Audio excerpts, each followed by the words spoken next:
Hello, hello. How are you guys doing?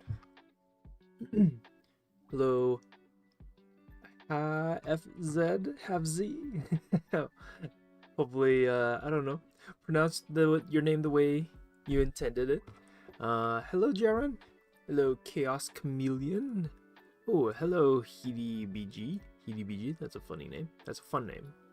Hello. Hope you guys are doing good.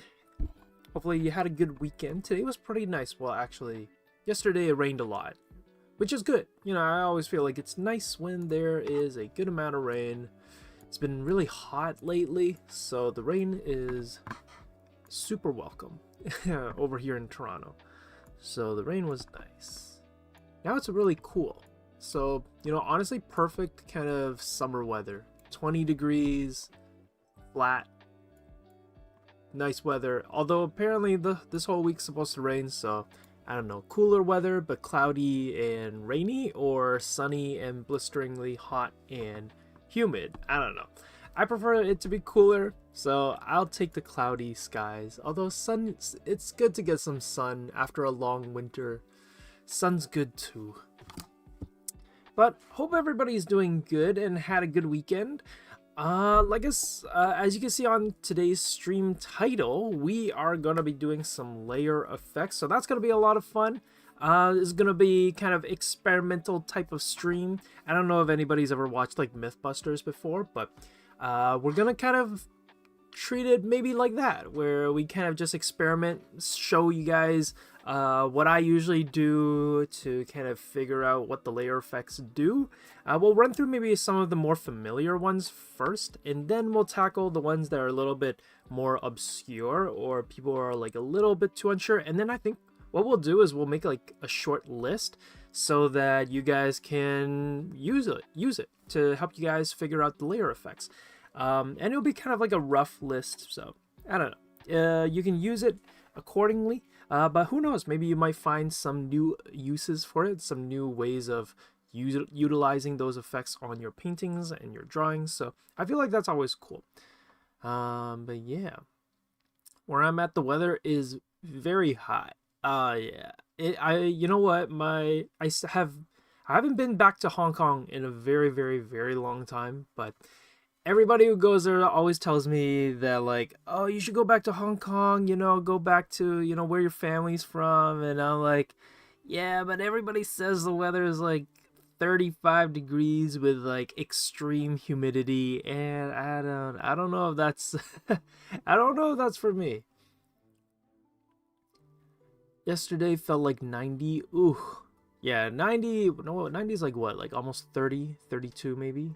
Yeah, but you know what? Here's the thing. I feel like when weather is like hot, but it's not humid, it's like tolerable. Because I've been to Mexico before, where I think the temperature was like 30 to 35, but it was like straight heat. So it was just like, it was kind of manageable. If you kind of hydrate yourself, you keep yourself covered or wear sunscreen, go into the shade everywhere, every now and then, it's actually not too bad.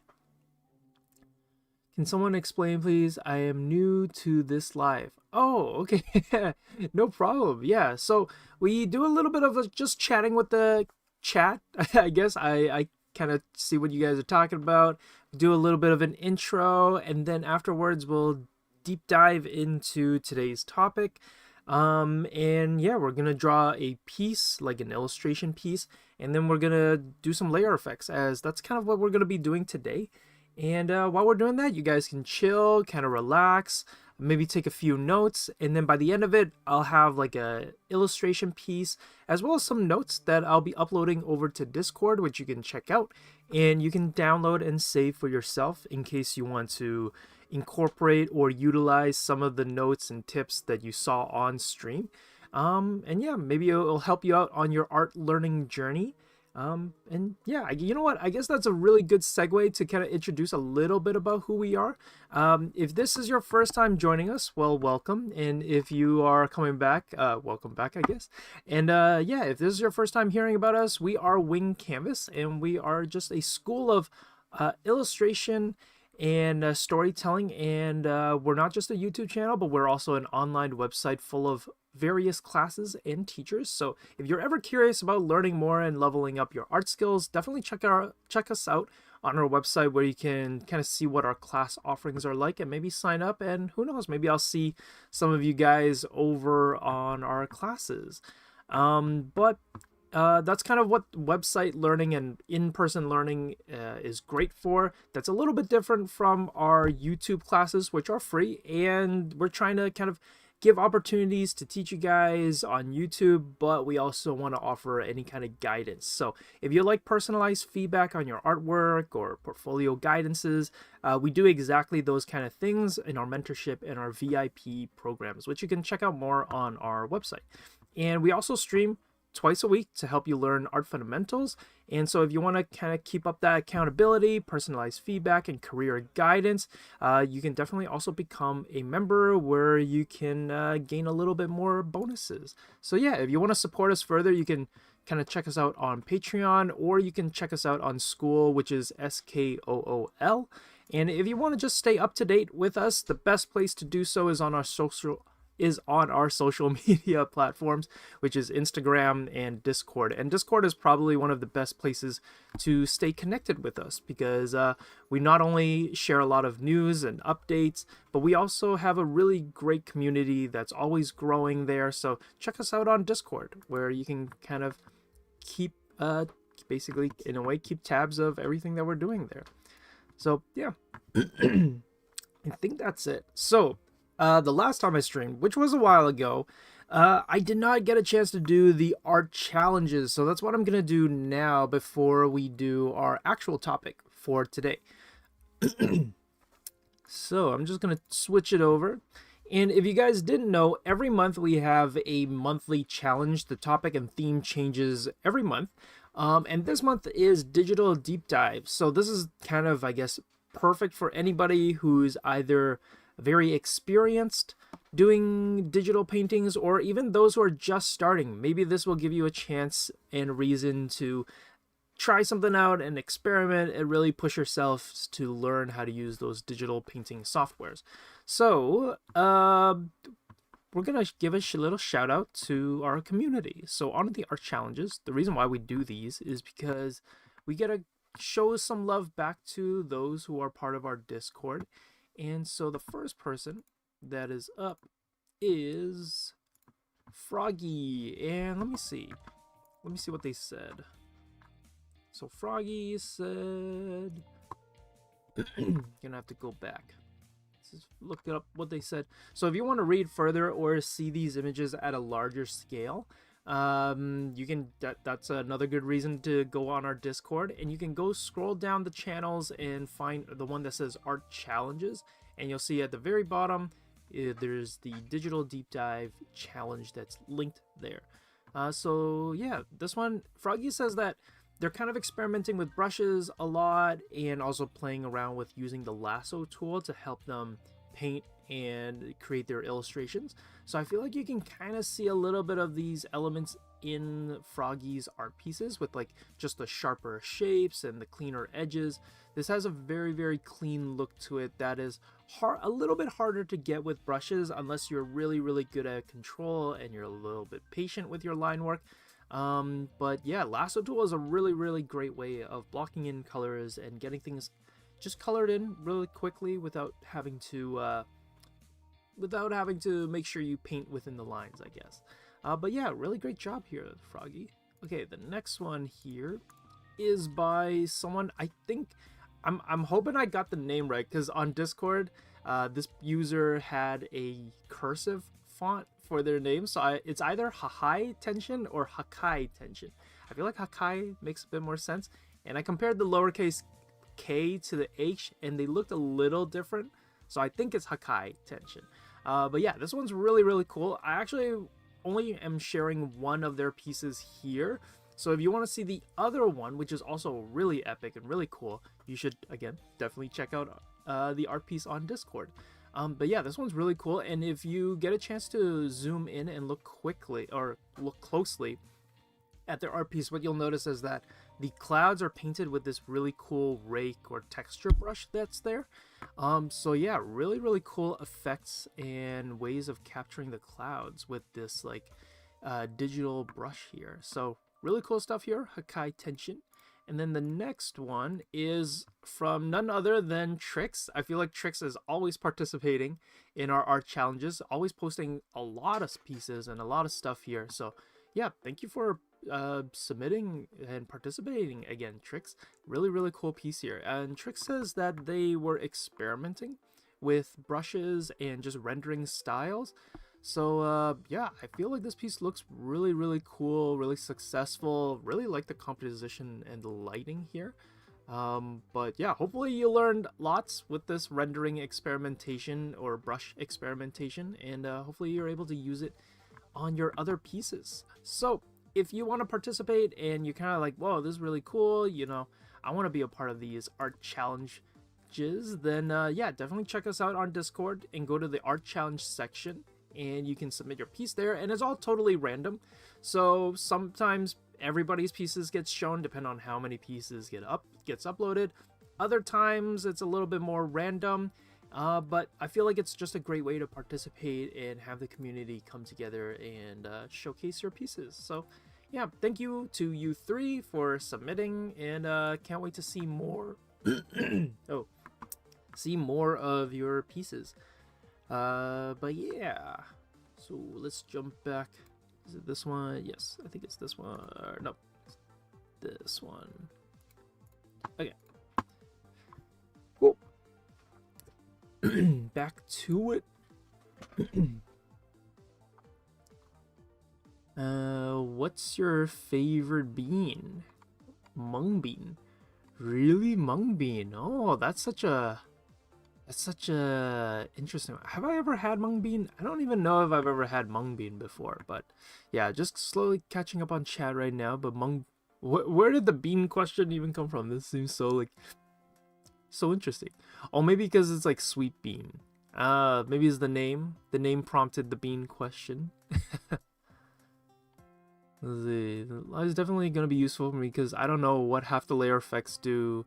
Yeah, we're going to experiment with them together, and basically I'm going to do a bunch of the grunt work for you guys. If you guys have never experimented with layer effects before, this is going to be a great way of trying it out. Yeah, I like the half tones in the clouds. Yeah, the texture in the clouds turned out really good.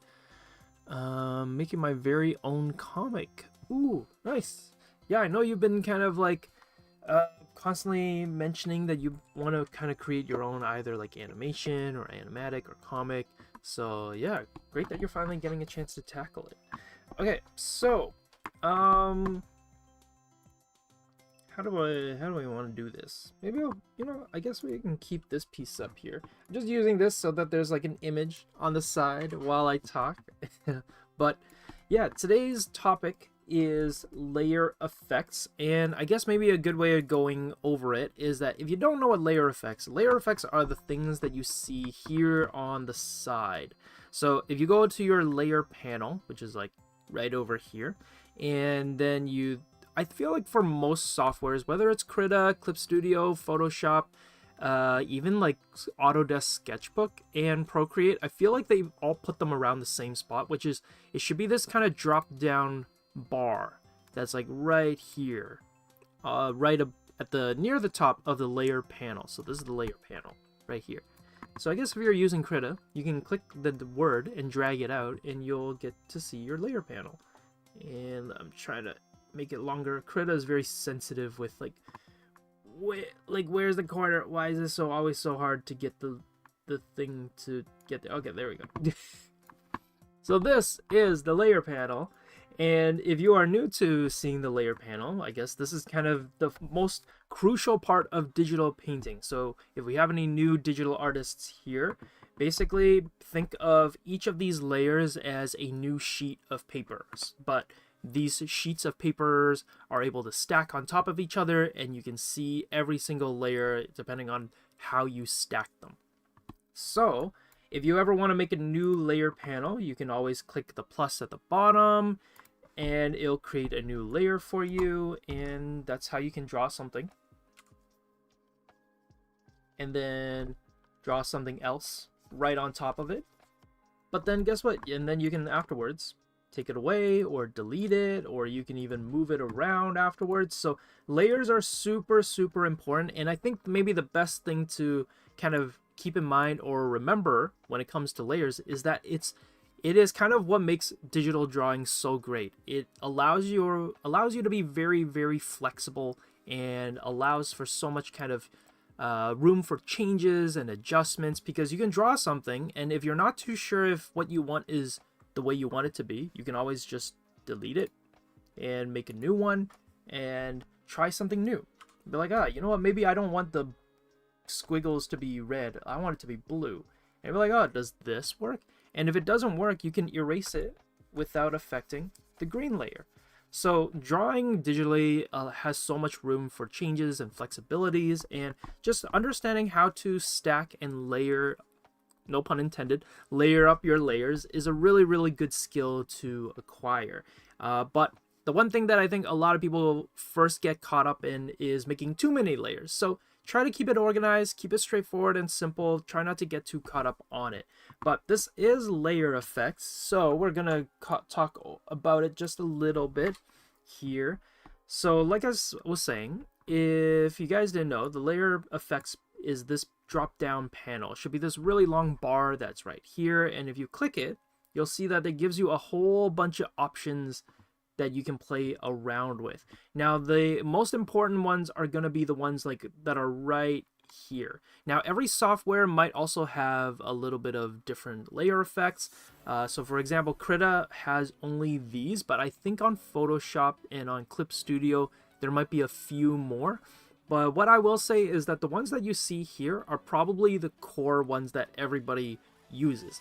And this is kind of like a cool one that I would say that was kind of told to me like a while ago, or not a while ago, but like a long time ago when I was like just getting into like digital art. So you can actually look at the effects in a kind of like a grouping. So the first, I think like the first 4 are more like effects and color. They're more color based. They're more color, saturation, and value influenced. And then these ones here, darken to around like multiply, are more about taking away. They're more about darkening and taking away and subtracting in a way. And then you have obviously the normal, overlay, saturation, screen, and soft light. And these are more about adding and lightening up. So layer effects, you can kind of see them in groupings. They've been kind of organized and broken down into these like simple ways so that you can very easily kind of glance at it and kind of know what you're picking roughly. And if you're ever not too sure as to what the layers do or what the layer effects do, you can always kind of think about it in that way as well, where it's like, oh, I don't really know what luminosity does, but I see that it's kind of in the lighten area, so maybe it's gonna kind of do some kind of lightening or adding or is it adding? Did I say adding? Yeah. Oh no, taking away kind of effects, because it's darken to multiply.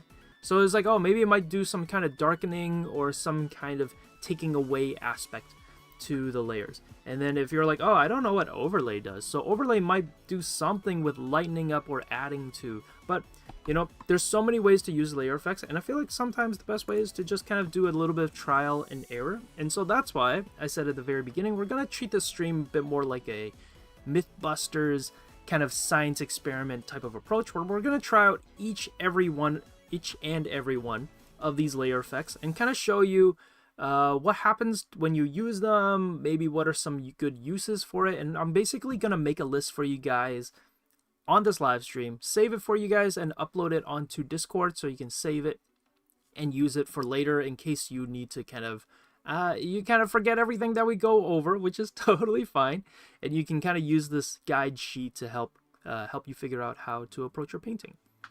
So yeah, do you think Ibis Paint has these? I would assume that it does, just because like most standard painting softwares will have all of these layer effects. And yeah, they're kind of like right over here. So let's see. How should we do? So what I was going to do is we're going to start off with maybe a very simple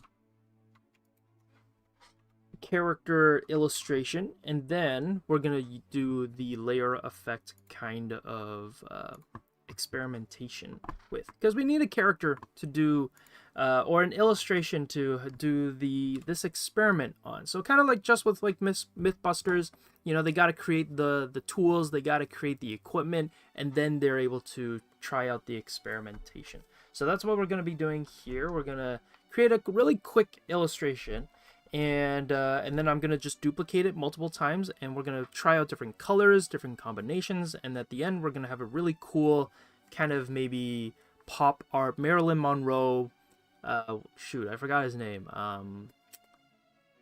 Oh man, it's going to bug me. If you guys know who I'm talking about, the Marilyn Monroe pop art piece, the name is like right there.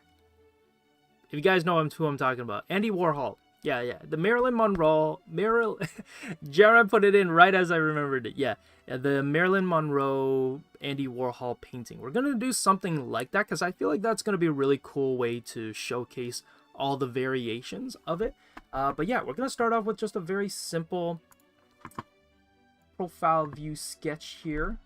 Just gonna do a classic kind of square format. So what I did is I have a layer. I guess this is going to be really good for anybody who's like new to digital painting. So I have a layer here, paint layer 3, and I want it to be just like a simple, let's go with like a light gray, or let's go with light yellow for now. Always love yellow. Yellow is a great color to kind of block things in with. I don't know, I have like a special, I don't know, what would you say, like favoritism towards using yellow as like a backdrop color.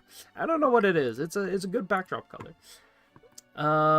And basically I changed the color by just using the bucket tool and crossing out this checkerboard here, and then I changed it to a new color because I didn't want it to be that neon blue.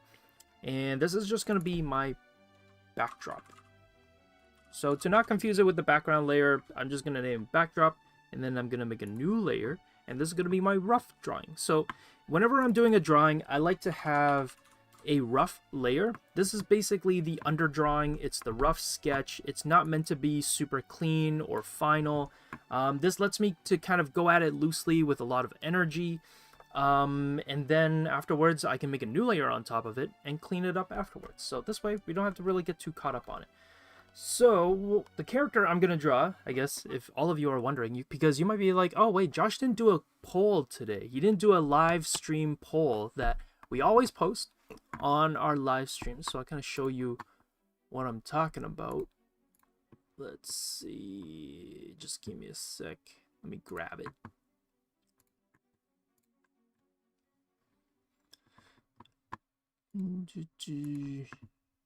So here is our channel, and you'll notice that we usually post a poll, something like this. But you'll notice like, oh, Josh didn't post a poll for today's live stream, and that's because I'm just gonna go at it and draw a character. But again, if you always want to kind of participate on our live streams, we always post polls before our live streams. Well, almost always. And the reason why is because I'm gonna be drawing Nils in a profile view. So I'm gonna be drawing Nils, who's one of our characters that I designed here for our live stream. And it's gonna be in a profile view. So profile view is basically a side angle, and we're just gonna go for like very close-up shot. So a portrait close-up. And you might be like, oh Josh, why do you write all these things down? And what I find is that it helps a lot to write down kind of what you're going to be going for when you go at a drawing, because then it kind of is a good reminder, and it kind of keeps you on a trajectory to head into, rather than being a little bit wishy-washy about your about your drawing. It's like, oh, I'm just gonna go at it and see what happens. Sometimes that works, and I think sometimes that's a good exercise to do. But other times, I feel like it's always good to kind of write down what your ideas are and the direction that you want to head into. And you know what? I heard that a lot of people have a lot of trouble drawing profile views. So you know what? This is gonna be a good one to showcase you guys how I go about drawing profile angles, which is actually what we've been going over in my class on Saturdays. So to start off with a face, I like to kind of map out the circle. Now I always remind my students, and I always tell them, like, the circle does not really matter too much. Don't spend like a whole minute or two drawing the circle. Just make sure that the circle is round and it's not like an oval or a squiggly blob. And then after you've got the circle, this kind of shows you like roughly where you're placing the, you know, the shape of the head and where it's going to be in the composition. And then I like to map out the angle of the head. So I'm going to draw like the shape of the face mask, and I kind of want him to be looking up this way. So I'm going to tilt the face to be perpendicular to the face angle, or like the direction that he's looking at. So if he's looking in this direction, then I want the face mask, or the front plane of his face, you might say, to be perpendicular to that face angle.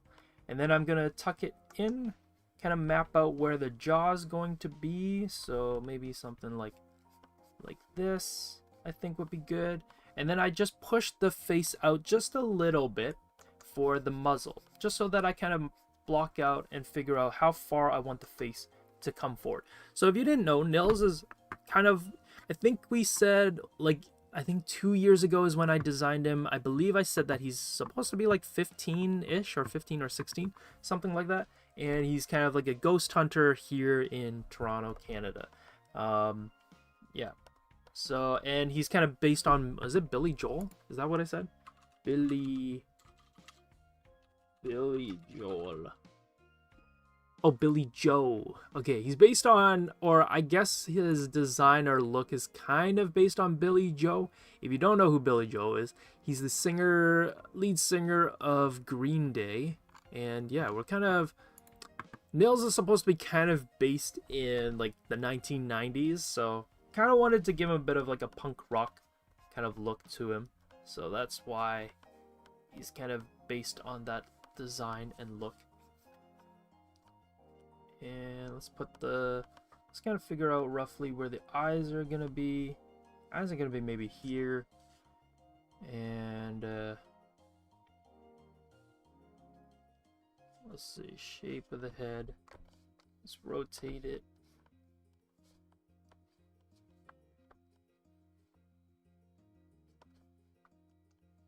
Don't know if I want the head to be that deep. So what I always tell like students is that when drawing faces, don't worry so much about the measurements and the proportions too much. Focus more on just the shapes. Focus more on the designs. The measurements are there to maybe guide you afterwards, but don't get too caught up on like, oh, you know, where's the halfway point for the eyes? And it's like, oh, did I get like the brow shape correct?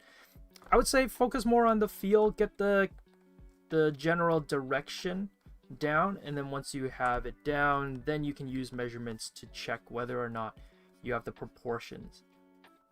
So usually I designed him wearing like mostly like a hoodie, so we'll just give him a good old hoodie.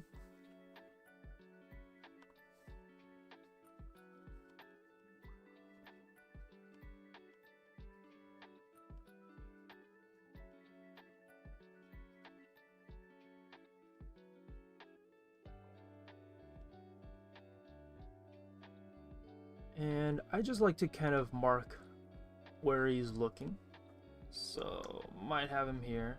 Now even though I marked the nose up there, I can still change it. So this is the great thing about digital, is that you're not locked into one angle or only one design or direction.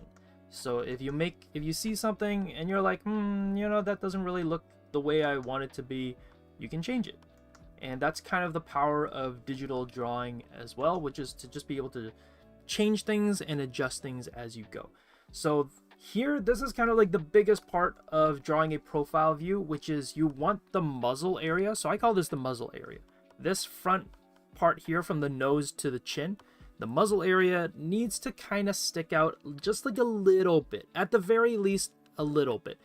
Depending on if you're doing anime or a certain style, this can come forwards a lot or just subtly there. And the reason why is you just want it to be different from the forehead plane, because the forehead should feel like it is on a different kind of level than the profile or like the muzzle. So the angle, the plane, the direction should feel just like a little bit different.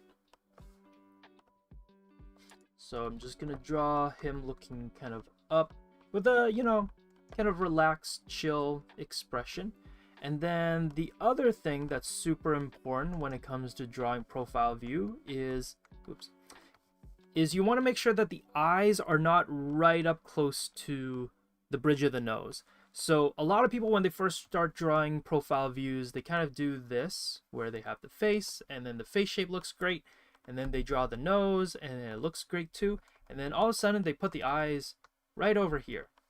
And what you'll notice is that it makes the face feel a little bit flat, or a little bit, loses a bit of dimension. So definitely try to give a little bit of space here.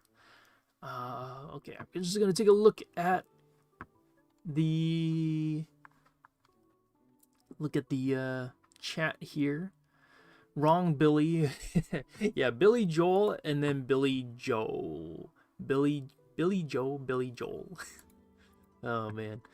I wonder if that's his real name now. Now that I think about it, it's like, oh, I wonder if he changed his stage name to be Billy Joe to sound similar to Billy Joel. What's your favorite music to listen to while drawing? Asks Crazy Dash. I kind of listen to a little bit of everything. Okay, I'm not gonna. you know, it doesn't matter. You can listen to whatever you want to listen to. I have a very basic music taste. So right now, I don't know. I've been feeling Lana Del Rey. I've been listening to Ultraviolence by Lana Del Rey. I don't know. It's kind of hitting a spot right now for me. as I like draw and do my own things. But before that, I was actually listening to the F1 score or soundtrack by Hans Zimmer. So I don't know what's up with that score, but it goes way harder than it needs to go. So that was a really good one. I really like that soundtrack. So yeah, if you guys want just a cool soundtrack to hype yourselves up and kind of just, I don't know, keep you drawing and motivated, I kind of highly recommend F1 soundtrack by Hans Zimmer. That one's a really good one. And let me see. Kind of I want to maybe like move it in a little bit.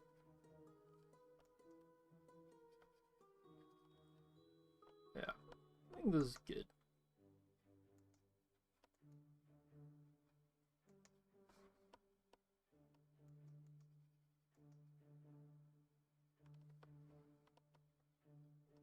I'm gonna give him a little bit of like just like a pout to make it feel very like you know. Also maybe that's a little bit too.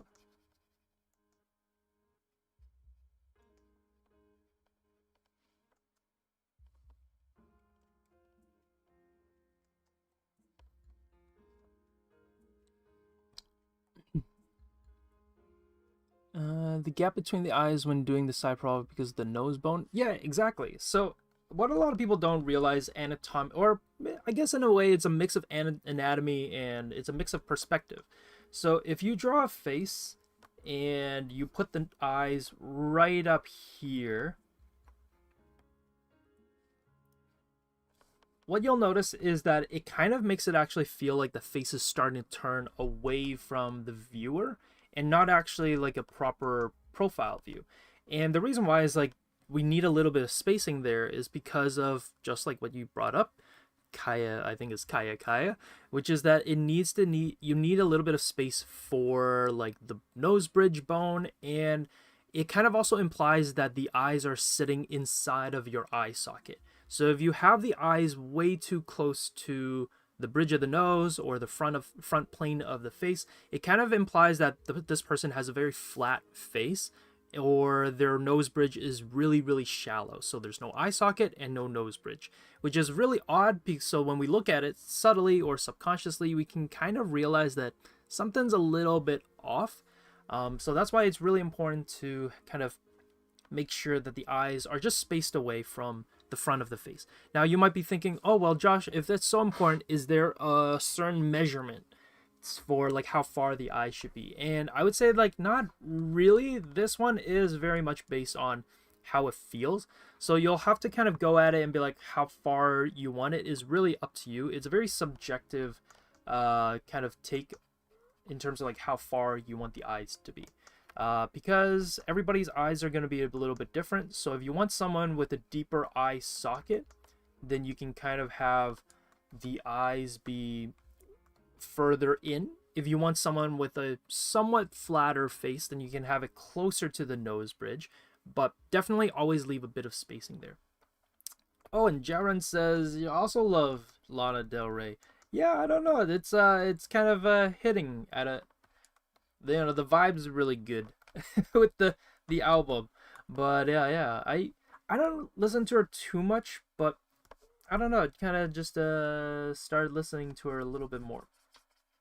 And so this is also going back to the whole circle thing. Why I always say it doesn't really matter what if your circle is like perfect, because you're gonna essentially erase the circle afterwards. So that's why I'm just like, you know what, don't worry about whether your circle is like pinpoint perfect, just make sure that it is there. So I'm gonna put the ear around roughly here, and if you're wondering like, oh, why is it here very specifically? If you're never too sure where to put the ear, you can always put it right in the middle of the head. But with an anime and more manga style, or even like cartooning style, the ear is going to sit a little bit closer to the eyes, just because with these more cartooning anime, manga, graphic novel styles, the eyes are bigger, and so it takes up more space on the head. So that's why it's usually going to be closer to the ear. So I'm just going to put the ear roughly,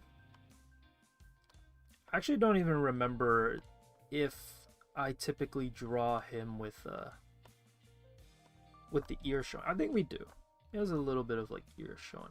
Gonna give him his haircut. Let's be generous with him, you know. Let's not give him widow's peak.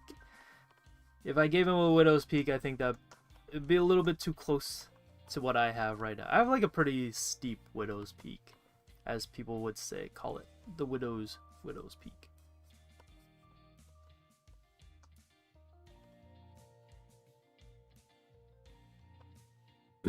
We need a character turnaround sheet for Nils.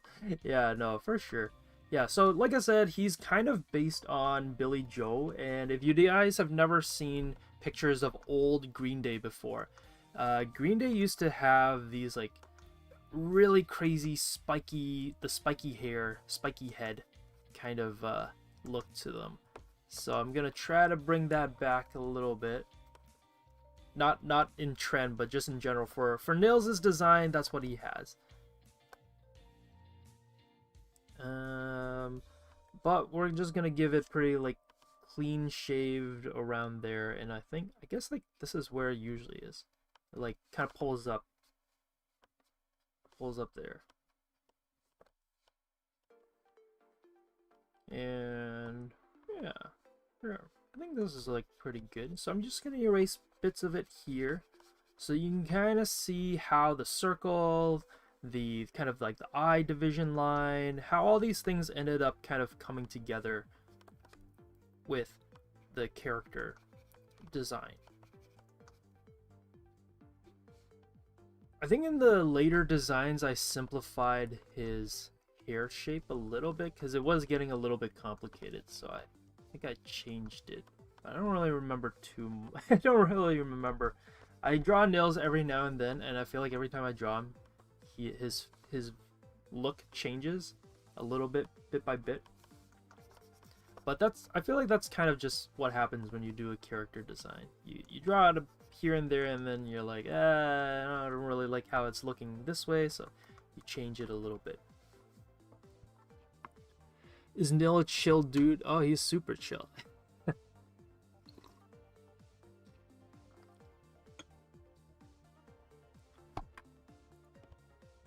You know, we can go even further with the whole 90s aesthetic. We can give him like the old Walkman.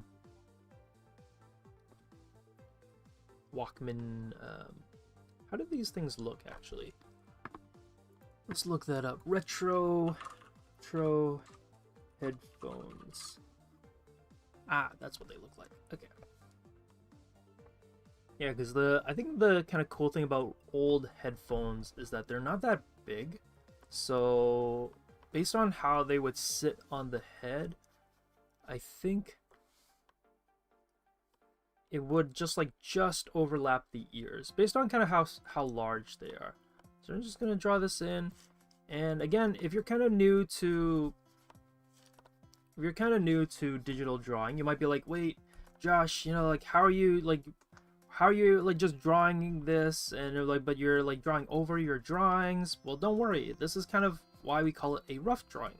So think of it in the traditional sense, where if you're coming from a traditional painting or drawing background, it'll be the same as kind of drawing on a tracing paper, or drawing a very rough sketch on your sketchbook, and then afterwards changing it and redrawing it and cleaning it up afterwards. So that's kind of what we're doing here. And yeah, I think the hair would all be kind of up. Let's have his hair defy logic, I think. Just for the sake of the design.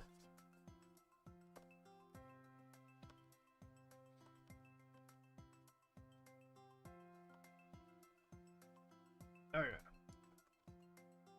Maybe I'm thinking we can rotate the head just a little bit more.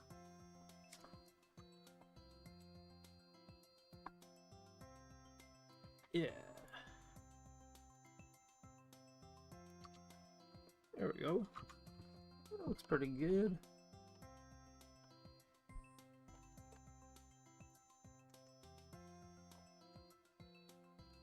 You know, he's 15. He should have a bit of an Adam's apple, I think. I actually don't. I don't have like the most prominent Adam's apple, so you know, maybe I can't really tell like how, like when did I get the Adam's apple? I don't know.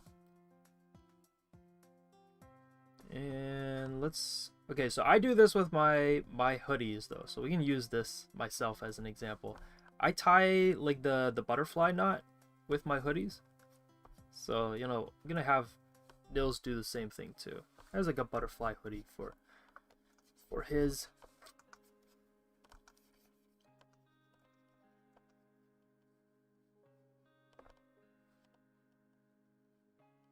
And you know, maybe we'll make the hoodie bigger.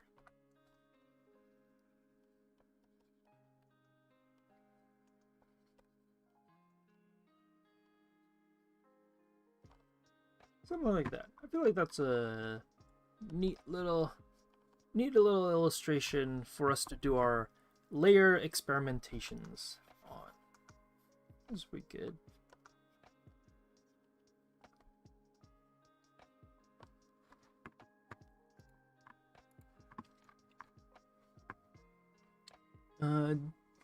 Punk hairstyle. Yeah. Well, I'm trying to make it look as punk hairstyle as possible. Let me see. I just want to make sure I got the headphone design kind of close. I feel like, yeah, something like this. Not gonna spend too much time on the headphones. Just want to make sure that the design, that I kind of have it there. Something like that. And then we can change it up anyways.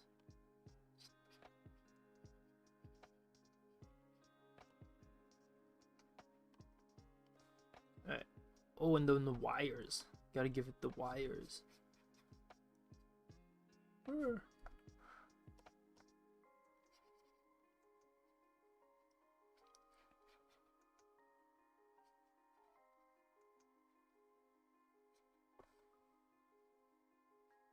kind of like I feel like I'm doing like an old school Apple ad. If you guys didn't know, like back in the late 2000s, Apple did a whole like ad with their AirPods and their iPhone, like iPods and earphones. So I feel like this is like a throwback to that kind of to that kind of thing. Yeah. Oh, also, do you play Stardew Valley? No, I do not play Stardew Valley, but what is it right now? I'm playing a game called Eastward. Here, I'll kind of type it in. It's called Eastward. It's like a pretty cool game. Yeah. Oh, how often do you use layer effects in your art? And it seems like 50% of you guys said sometimes. And it's pretty split on all the time and never. Well, that's pretty cool. Not bad, not bad. With the silhouette on colorful backgrounds. Yeah. If you guys here, I'll just Google it real quick. It was like old iPod ads. Yeah, these ones. If you guys have never seen these before, this is what they look like. Back when listening to music on a specific device was like a thing. So I feel like that's kind of what I'm doing right now with this. But yeah, gaming wise, I'm kind of playing a game called Eastward, and it's pretty good. I quite like it so far. Okay, so now that I have the rough drawing done, I'm going to just lower the opacity to maybe here, and we're just gonna make a new one. And you know, I kind of quite like it in red. You know, maybe we'll keep the red look, the sticky note, the red ink, the red line on the sticky note background as a raincoat. Could be a raincoat too, yeah. Okay, so yeah, I'm just gonna stick with this brush. We'll clean it up a little bit now. So make the brush a little bit thinner. And for me, my style sometimes is to go a bit more like thin lines with a little bit of line weight on like momentum areas. So I think I've been getting a lot of questions from students on like, oh, how do you go about doing line weight? And what I've kind of been trying to tell them is I think about it in a momentum kind of a way. So look at the curvature and the direction of your character's kind of like the line work for their face, and wherever you see these huge curves or momentum, like at the tip of the nose or maybe at the end of the jaw or face, that's where you thicken up the lines. And I feel like that gives like your line work kind of this almost roller coaster and momentum driven kind of feel and look to it. And it's a really good way of just like being able to diverse up your line work and change up your line work without it being too over the top. So that's kind of what I'm doing here. Is I like to keep it fairly thin for the most part, and then afterwards I will kind of go back in and go like, oh, you know, here's a little bit lower, so maybe let's add a little bit of line weight there, or like, oh, right here at like the neck, maybe I should add a little bit of line weight there. So I'm just kind of looking here and there, seeing where the weight change is most like kind of appropriate, and kind of going from there. So it's less about like the technical things like lighting. So that's another way of doing line weight and line work, which is to go like, oh, you know, this area is kind of be covered in shadows, so therefore I'm gonna make it darker. And it's like, oh, this part is gonna be, it's kind of in contact with another part, so I'm gonna make that part darker. I don't necessarily think of it in just that way. I kind of think of it more as like, oh, momentum. So it's like, oh, looking at the apex or the climax of the curve and kind of putting it there. We're like, oh, there's a giant swing or curve there. I'm gonna make the line thicker there. Or do I want to make an emphasis on the lines over there? Then I'm gonna make that thicker. So it's more of like looking at, oh, it's like, oh, you know, I want the eyes to show up more, so I'm gonna thicken up the line work there. So it's a lot of just these kind of tiny observations that I'm making for my own drawings and kind of making a call on what I think would be best suited for the drawing. And I try to draw in like very thin lines just so that it's you know, I don't know, I like the look of the thinner lines, so I kind of go with that.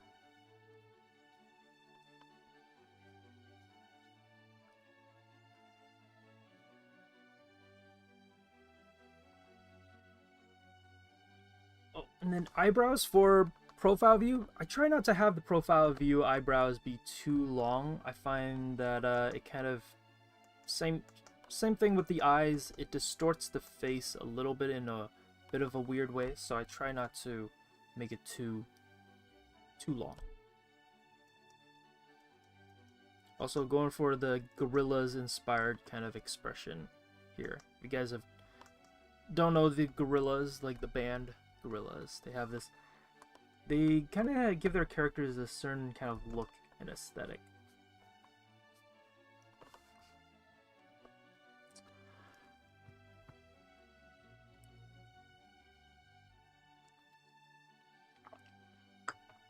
Oh, wait, does the candy mascot have a name? I didn't even know the candy mascot had a name. That's kind of cool.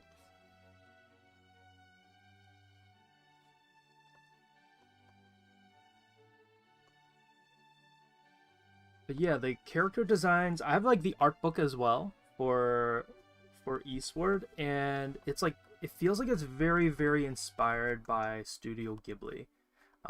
Like some of the character art and the character designs feel like it's very, very, very much inspired by Ghibli art, like Spirited Away, I think, especially. So yeah, if you guys ever have a chance to check out the game, Eastward's pretty cool. The art style is really cool. I've just started the game, so I don't really have too much to say about it. I don't really have too much thoughts on like whether it's like good or not, but on just the art style alone, I feel like it looks pretty cool. I don't remember seeing the ads in real life, but I saw people post reminiscing it.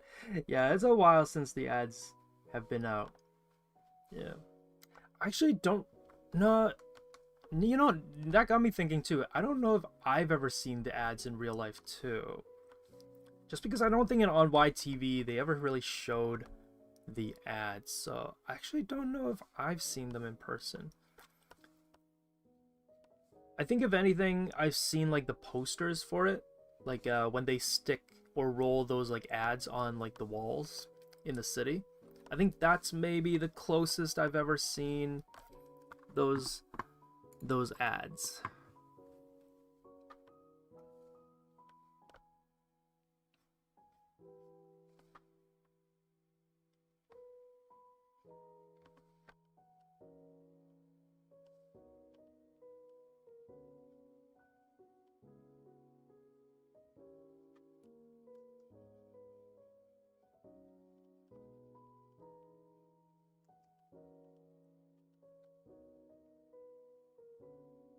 Gonna try to draw a very simple basic circle here.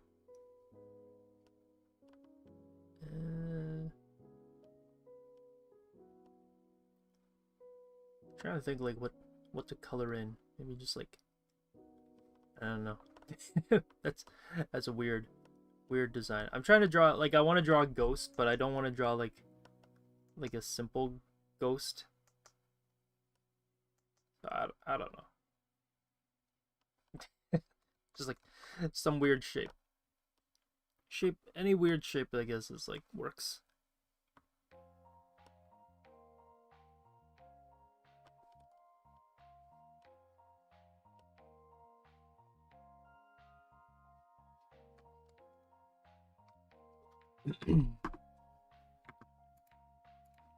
Oh, also, morning, y'all about to go to bed for the night. Oh, well, I think I probably just missed you, but hopefully you have a good night, B-Rad Gamer, or maybe Brad Gamer. Been struggling with art again, just wanted to hop in and see what's happening. Oh, cool. Well, hope you enjoyed the stream. You guys can always watch this afterwards, so yeah, I know we haven't gone to the layer experimenting part just yet, but yeah, we're gonna get there soon.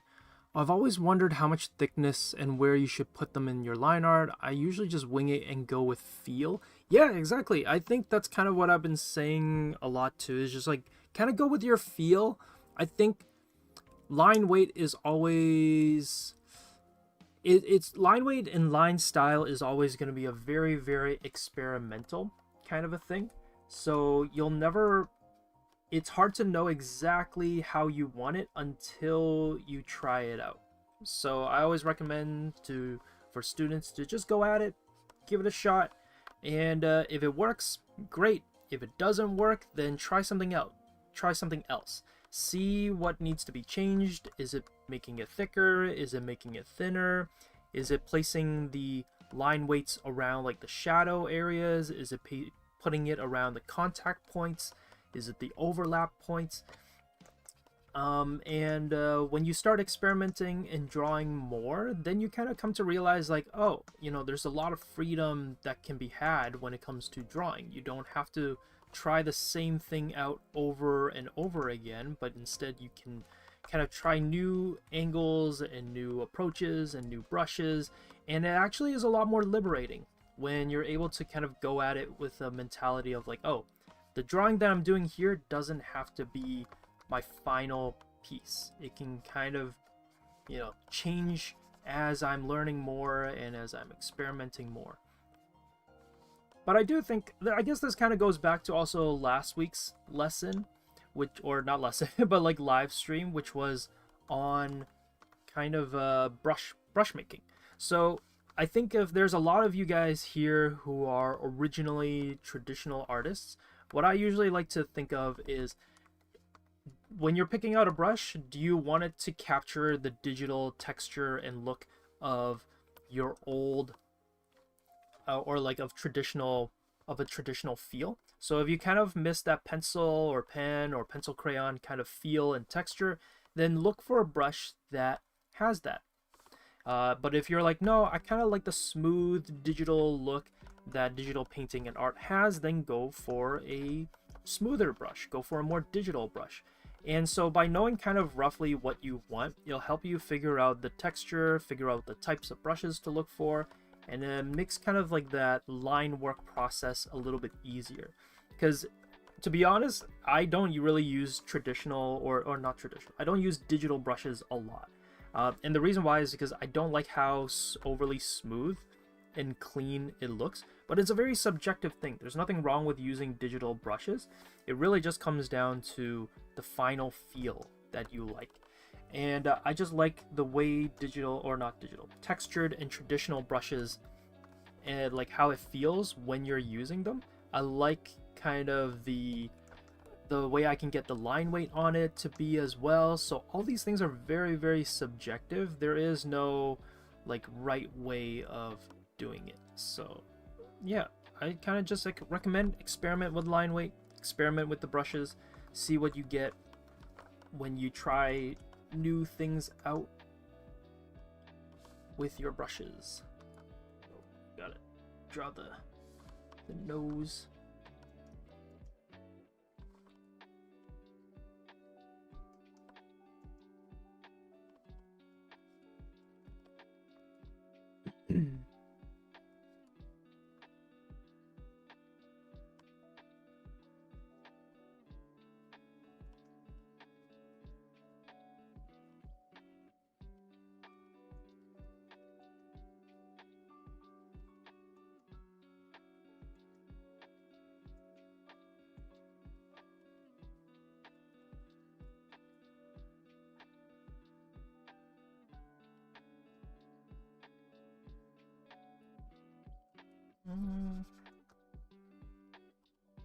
Nah, not gonna include the jawline. I think I like kind of this more like simple style and look to it, so we'll just keep it at that. Oh, is this Nils? Yeah, it's Nils getting a chance to draw it. Documentary. There's a documentary on him. On the first episode, shows that he kind of just walks around his office for a while before drawing for a short time. Oh, what's that? Oh, I must have missed the background.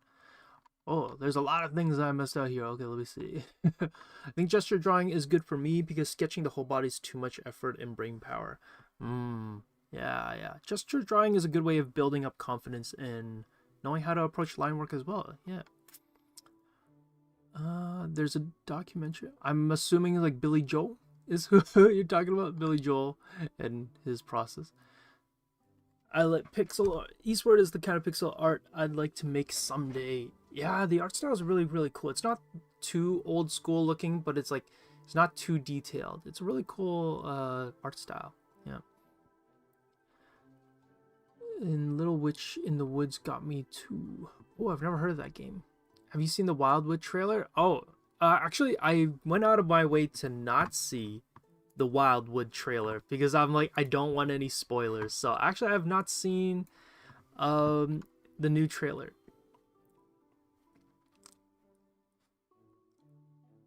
I opened it for the poll. Oh, no worries. Okay, we're almost there. Gonna just draw in the. Actually, I'm gonna bring back the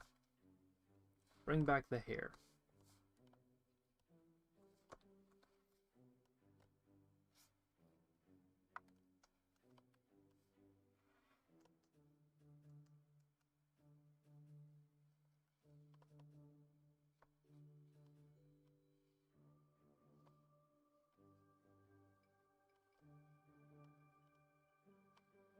And then I'm just gonna add this part here, and I think after this we can kind of start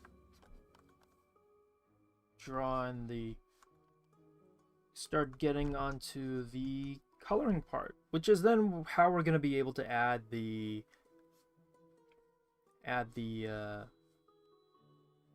layer effects part.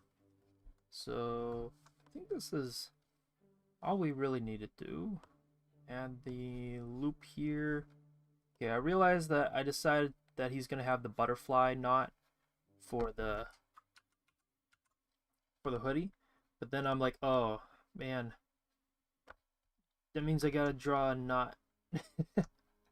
And it's like, it's not that it's bad, but then it's like, oh, I gotta like make sure the composition still works with it and doesn't get too caught, like things get too like busy and whatnot. And I know there's a lot of tangents right now with the piece, so I'm just gonna shrink the drawing down just a little bit. Oh, dang it. Just a smidge. Maybe like here. I think would be good. Okay, so now I can take away the rough, and this is what we have for our drawing. And I'm basically going to have it stay inside of the yellow sticky note page, essentially. Definitely give GSL method a try. Yeah, basically I would say for any kind of if any of you guys are trying to learn how to draw figures and everything, it's about learning about the shapes and the energy that you want to have when you draw your characters or your figures. It plays a huge role in the overall kind of feel that your characters are going to have or your figures are going to have. So yeah, kind of understanding the GSL helps a lot. Okay, I think this is good. So this is our line work, and then we're going to make a new one here. Oh, so basically, if I ever want to change the line work, and I'm like, oh, you know what? The line work here, I'm not feeling the red lines anymore. I can always cross. Okay, we'll call this the lines. I can always turn on this part here, and we can go to like a darker color palette, like let's say this one, and we can just change it really, really quickly. So I might do that just so that when we color it in, it's easier to see the lines. So, and I can always bring it back. So, you know what, maybe let's kind of give it a grayer magenta color. I think that might be cool. Not gonna go for like realistic colors or anything. And then this is gonna be our silhouette block. So I'm going to show you a new technique that I've been, or not technique, but a new approach to coloring that I've been trying out. Let me see. Let's go for like a, should we go with blue? Or, yeah, sure. Let's try like a blue-ish kind of color. So this is what I do to now color in my shapes and also trying to retain a certain amount of textures. I just kind of go at it like this. And I'll move in one direction and color in as much as I can.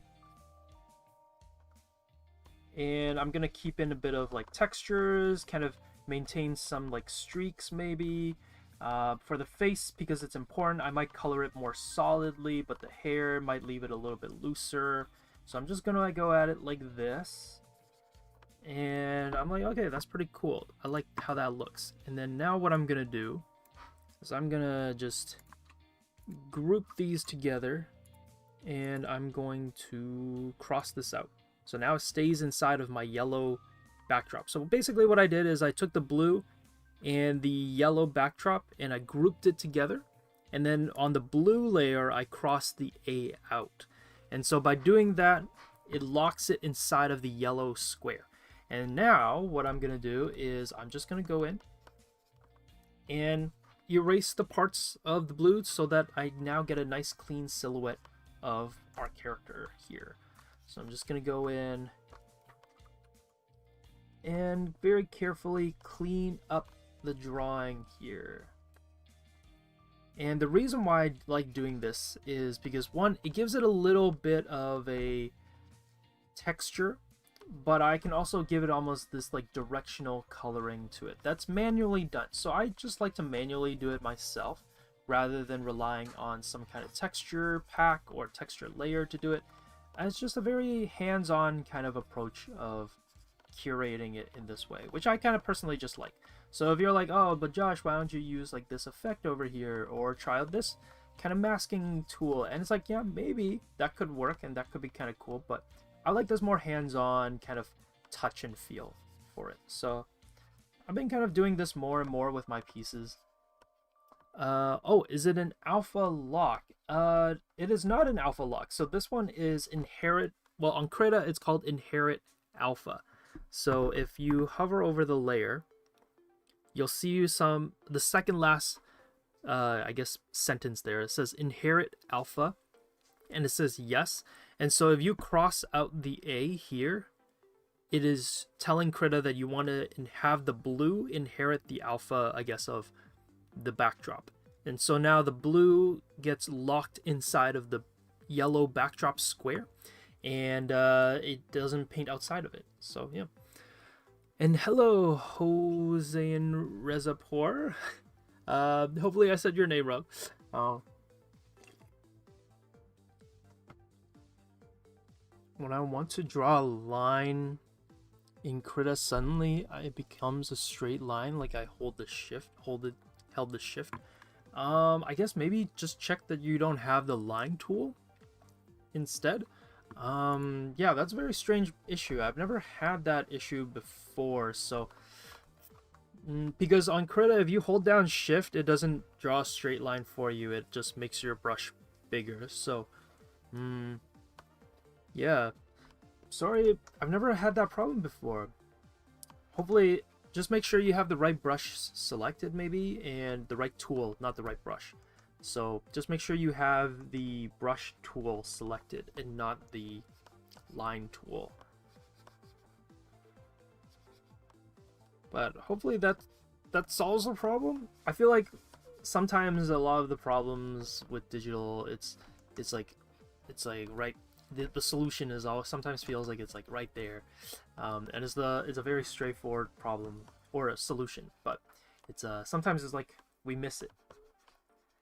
It happens to me a lot too, where it's just like, oh, why are the colors looking weird? But other times, you know, it could also just be Krita. Krita, to be fair, can be a little glitchy. So what I've found is like if you are like, oh, everything is looking the way it's supposed to be, and it's still kind of not functioning properly, then I would kind of try maybe like restarting Krita and seeing if that changes anything. Because sometimes even like the transform tool for me, is a little bit wonky for some reason, and even like even the clipping tool, not the clipping tool, but the inherit alpha tool in approach is sometimes also a little glitchy for me as well. So I kind of just recommend going in and like maybe like resetting your computer, maybe resetting the resetting Krita. That could like maybe change some stuff, but yeah, it's a little bit hard to say because everybody's computer might be also a little bit different. So yeah, because I've had a lot of people as well sometimes kind of make comments on our videos, or make comments on our live streams or on our chat going like, hey, you know, like I have this problem, how do I solve it? And I'm like, I've never had that problem before. That's interesting. And so it's just like, I guess it's just that some people's computer, like Krita, just doesn't, I don't know, just doesn't work well with everybody's computer, which is unfortunate because I think it's a great software. And it has like really great things with it, but it can be a little bit wonky, I guess. But yeah, it's probably something that I missed. Does Krita has more problem than Windows? Oh, you're using a Mac too. Okay, yeah, I'm using a PC. So yeah, maybe there's some issues on it, or some things that are very specific to the MacBook that the PC doesn't have, like issues that the PC doesn't have. It could be one of those things too. Yeah. Sometimes it's hard to say.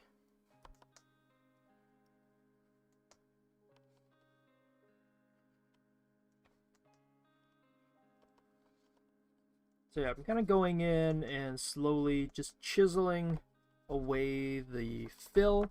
And what you'll kind of see is that it gives it a much more textural, and I've been kind of saying to my students that it gives it a bit more of like a print kind of a feel.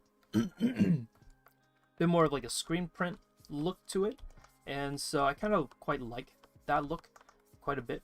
And so yeah, I tried to kind of bring it into the drawing a little bit for my pieces.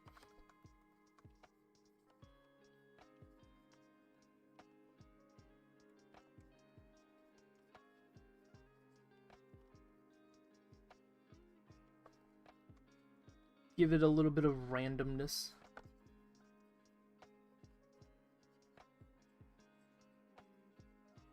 To the piece. And I'm just using one brush, by the way. I'm just using a brush called Chalk Grainy. So, and yeah.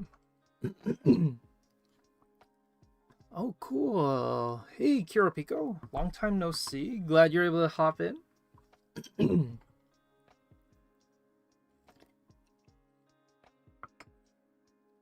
Looks like Miles Morales. Does he? Well, I guess I'll take that as a compliment. It's like a different take.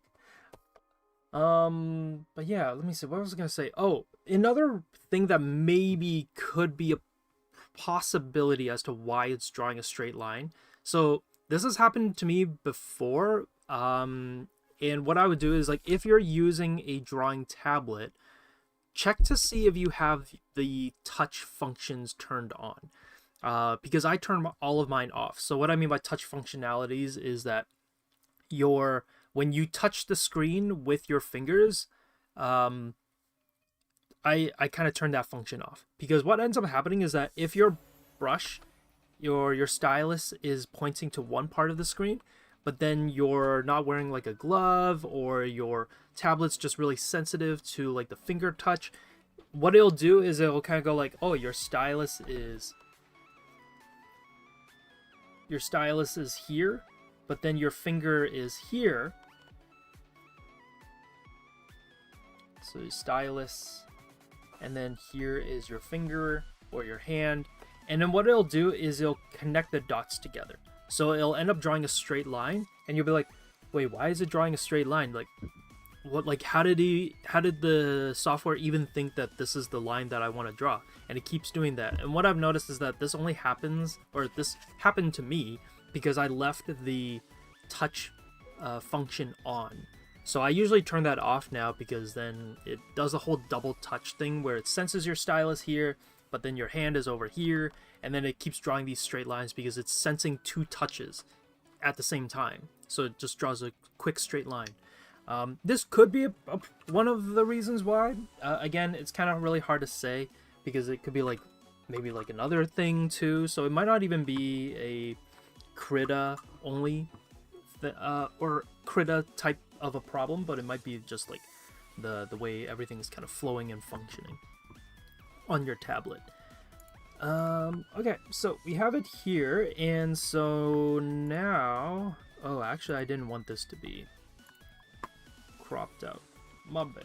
I'm actually going to erase this. So I'm now going to do a cleaner. I realized that I want the blue shape to be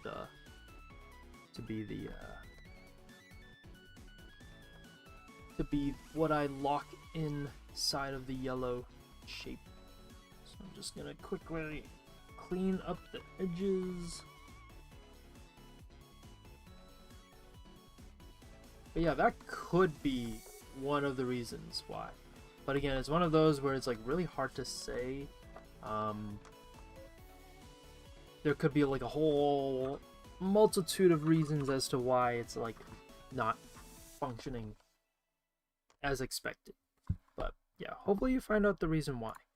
Okay, so I forgot, I do not want this to be the clipping group. So I have my blue silhouette now, and it's like very all there and everything. And so what I'm gonna do is I'm gonna right click, go to group, and then click clipping group. And so now the mask layer is where I'm gonna make all of my colors in. So maybe we'll do kind of like a neon, like I said, I kind of wanted to try out like a pop art style. So what we're gonna do is maybe for the hair, we're gonna go for a very saturated, maybe, well, sure, let's try this. I'm just gonna put some colors down. So the great thing about this is that I can kind of just put the colors in, and you'll notice that it stays inside of my blue drawing. Now I still have to be kind of clean when it gets to the other parts, but I can now kind of adjust it. And what's really cool about this approach and technique is that it keeps the textures of the blue under kind of painting. So I don't have to really worry about those parts. Just gonna clean it up a little bit. It doesn't really matter. We're gonna paint over the hair anyways, but just in case. So we're just doing that. Yeah, it allows me to just kind of go at it, be a little bit more free with the coloring and not get too caught up or worried. Okay, and then let's say the skin color. Yeah, let's do the skin color. Skin color. Let's go with like a purple magenta kind of a pass. Let's see how that looks. I don't know. This might look a little weird. And then, oh, if you're like, oh wait, that looks a little bit like, what happened, Josh? It went outside. I thought you said it stays inside of the what is it? The blue. Well, if that happens, all you have to remember is to just cross out the A, and it'll keep it inside of the blue. So again, just gonna kind of paint it carefully. Maybe that's a little bit too dark, so let's paint a new version. There we go. And this is separate from the hair layer, so that's why, or I'm going to separate from the hair layer. So this way, if we decide to change colors, or if I decide like, I don't really quite like how the combination of colors works, I can quickly change it and adjust it without affecting like the hair layer, for example. So again, it gives it a much more like print type of a look to it, which I personally quite like. And then the hoodie, let's go with like a more cyan and like darker gray, maybe. Let's try it. So again, a new layer. And yeah.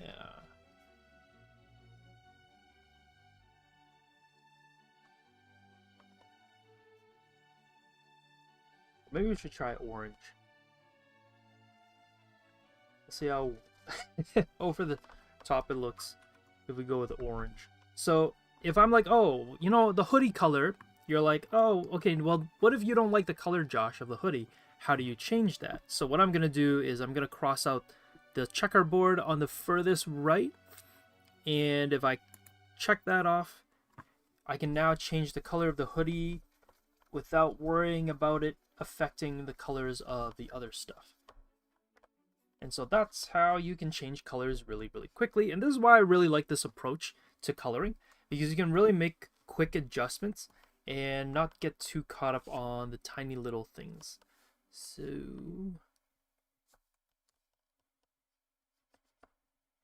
let's color in the knot here.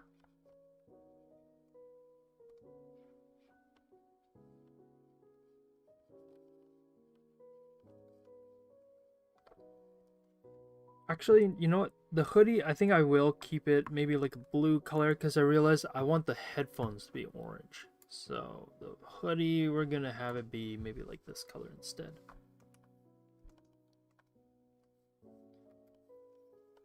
So I'm gonna change it. We're gonna change it back. I think blue looks nicer too. Also, if you're like, oh, you know, there's a little bit too much texture, Josh. So what I'm gonna do is I'm actually gonna go back to the base color. So I'm gonna rename this. We'll call this base silhouette. And I can clean it up. I can kind of fill in the textures. If I feel like there's too much textures going on, I can fill it up in that way. So here we go. We have it kind of filled in. And then now I can go and add my headphones. So the headphones, gonna cross out that A, go back to the orange color, maybe go a little bit brighter, and color it in. The first time you do this, you do have to keep it fairly clean. And like take some time to carefully color it in. But once you get that kind of more tedious part down, all you have to do after that is just like cross out, or like not cross out, but do the whole alpha lock, or inherit alpha, or not inherit alpha, the alpha lock, transparency lock, and boom, you have it changed. You can change the colors super easily. Yeah, going for a very kind of just straightforward set of colors. Nothing too crazy, nothing too over the top. Never too much textures. I wish that was the case. Sometimes I feel like for me, if it can get a little bit busy, so I try to rein in the textures sometimes. Okay, I think this is everything. And then maybe we'll add like a background shape too. So we'll take this here, the backdrop, and I'm actually gonna make it a clipping group as well. And so this way we can add some like interesting maybe like colors. So I was thinking actually like maybe like a red stripe. Maybe we can have it go like, and like give it also some textures as well.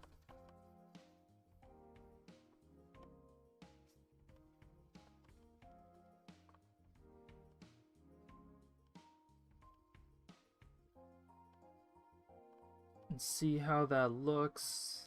Like, you know, don't hate it. You can try it out. We don't necessarily have to stick with it, but we'll just kind of put that there and try some things out. Okay, then the next one here, I'm gonna label all of it too. So I think this was like the hair, call this hair, and then this was like the skin. So I like to be very organized in this way. And you know what? Just to make it easier for you guys to see, I'm going to put it right over here. So you can see all the different layers that we're kind of working with. So this is the hoodie. And then this is the knot. And then this is the headphone. And now, if I decide, like, you know, I don't really like certain colors, I can auto or lock transparency, alpha lock, and I can now go in and change the colors if I need to. So yeah, labeling your layers is super important. Okay, and then we're gonna add one last thing. This one, just so that it makes it easier, I'm just gonna call this facial features. So I usually have this one extra layer here just in case I need to like change the colors of the skin, and I don't want to have to repaint the eyes every single time, so I usually just block this part in as a separate layer. But you don't have to, but I like to just have it as a separate one.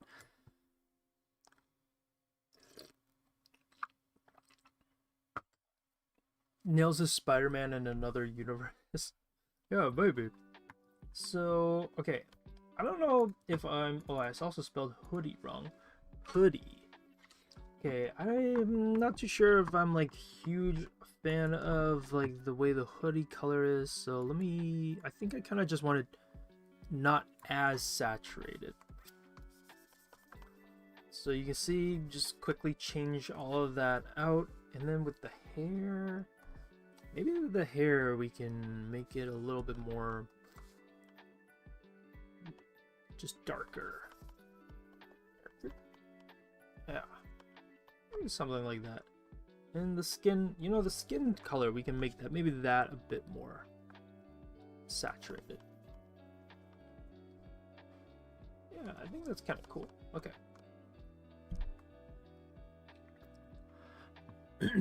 Okay, and then... I think this, okay, so I think there's the colors, and this is like really cool because then you can always just adjust your colors and your shapes as you go. For the background, I think I might, maybe I might make it the whole thing.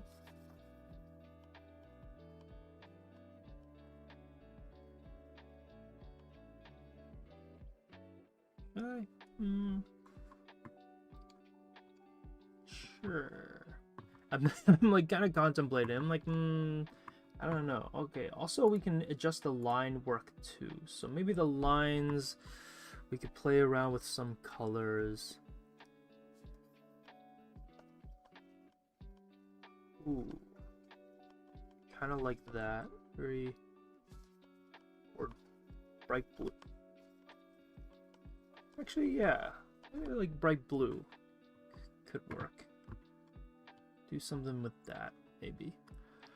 Okay, so I think now I think that I have the colors down, I think what I'm gonna do is I'm just gonna add some quick shadows to the shapes. So I'm going to very quickly just make it. Actually, I don't think I need the palette. But I'm gonna, on the skin tone, I'm just going to move it maybe a bit more into the purple and darken it just a little bit. We're just going to give it a very simple shading at the bottom of the face. And like in these shadow areas that might need shadows. Oops. Oh, also be careful. If you're doing an alpha lock, do not erase, but instead go back to the original color to get to erase any kind of like added color. So right now I'm trying to add like the shadows to it, and so instead of erasing, if I make a mistake, I'm just going to eyedrop the skin color that was there.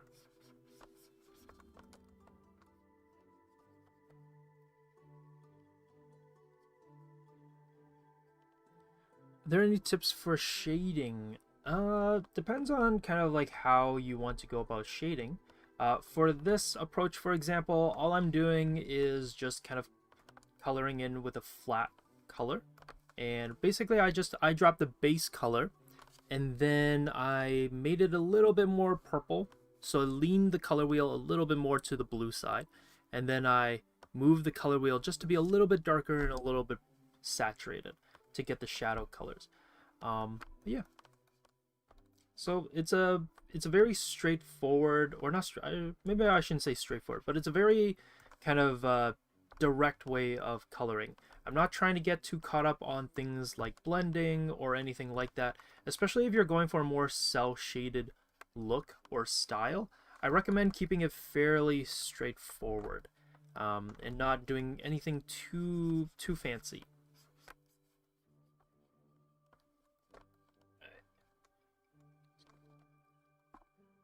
on the headphone. Perfect old school headphone design. Ah, yeah. Thanks. Thanks, Kiro. Yeah, I kind of wanted that very, like, more old school look for the headphones, for sure. Yeah, so I'm like, you know what? I kind of think I want the more darker purple look. So gonna make it a little bit more just darker.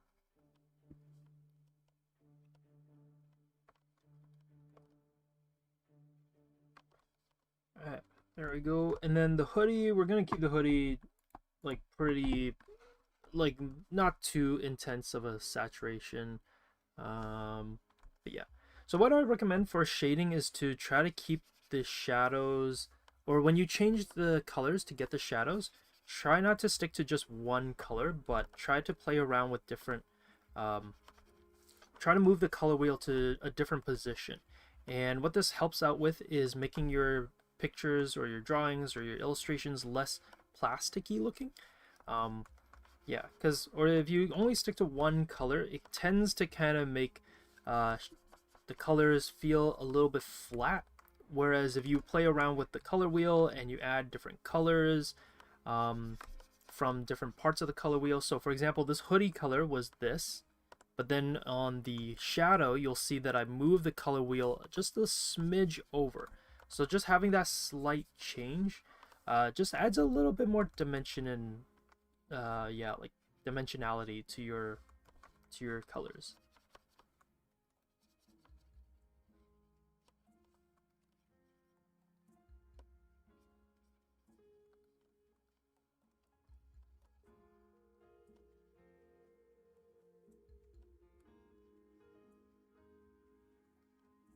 Okay.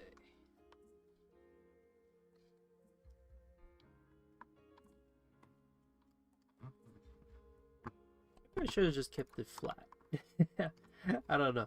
I guess it doesn't really, well, for today, the goal is really more on the layer effects. So once I'm done coloring this, we'll get to that portion. You know what? I might add a new layer here. We'll call this headphone details. Have I finished playing RE4? No, I have not finished playing RE4, unfortunately. No time for gaming. I wish I finished it or got a chance to like play it a little bit more. I feel like it's harder now to kind of sit down in front of the TV and play a game. I don't know. I kind of just want to treat it like reading a book, where I just sit down and read, or like sit in my bed and treat it like a book that I read before I go to bed. So unfortunately, I have not finished RE4. I had it booted up one time, and I was like about to play it, and then it just didn't have enough time in the day left. Like it was a little bit late, so I was like, I don't really have time to play. I maybe shouldn't play it, so no. Did not end up getting back to it, unfortunately.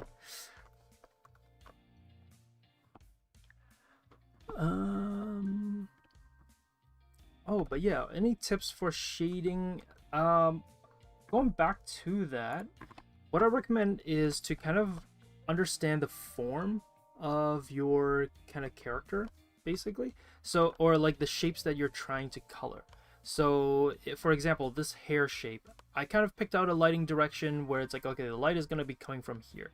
So what that means is anything that is facing away from the light is going to catch shadows. So probably most of the back of the head here is gonna all be in shadow because it's not facing the light. So when I color it in, I'm not going to try to keep in any of like the hair forms. But when I get to the front part of the head, like here, I am going to keep in mind of like what shape the hair is going to be. So for example, this front piece here is more of like a triangular shape. So I don't want it to be like all in shadow. Some parts are going to be in shadow, some parts are going to be hit with light. Same thing for these pieces here. I'm going to kind of treat them as like these almost cone or pyramid type shapes here, where some parts of the hair is hit with light, shadow, and some parts are hit with light, and just kind of treating it like this throughout the whole entire piece of the hair. So it's not really shading because I guess there's no blending. I'm not really thinking too much about blending, but what I am thinking about more is like the shape of the hair and how that might change depending on the hair direction. So yeah, kind of just keeping in mind of all of these tiny things. Might even add a bit of this back to like the hair. But yeah, maybe something like that for the face. Yeah, I got it. I know they announced Veronica, and I was like, man, why is like was it Jill? No, is it Jill?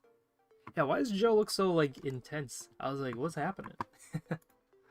Okay, this part here, I think what I'm gonna do is I'm just gonna add like a quick yellow border. Gotta love me my yellow borders. And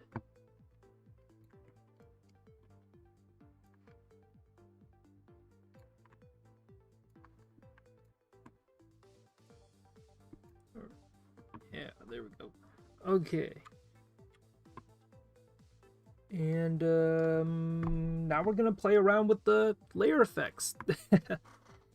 Yeah, you should brighten things that are facing the light. It doesn't mean that, for example, with the face, I can go in if I wanted to. I could go to and make a new. I could make a new layer as well, and I can go into the skin, for example, and I could go like, okay, I'm gonna intentionally make the skin here brighter. Maybe that could be like a thing. Maybe that could help, but you don't have to. So as an example though, I could show you is like, oh, I could do something like this to help with the lighting contrast. But that might be a little bit too much, at least for the style that I'm going here. So I'm not going to add it. I'm going to keep it fairly flat. Basically, lighting is just the difference between light and dark. So you can go at it in different ways. You can have it be very, very detailed and complex by having 3 to 4 to even 5 levels of lighting, or you can keep it very simple, kind of like what I have here, where it's just 2 values, a light and a dark, and that's kind of it. Keeps it very straightforward, keeps it very simple, but yeah, that could be like one approach on how you do this. Also, I kind of want to adjust, give me a sec, kind of want to adjust maybe the eyes a little bit. Ooh, you know, I really like how the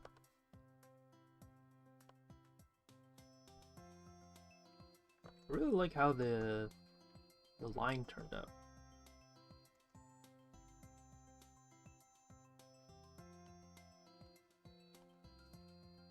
And then I think I'm gonna bring the forehead out just a bit.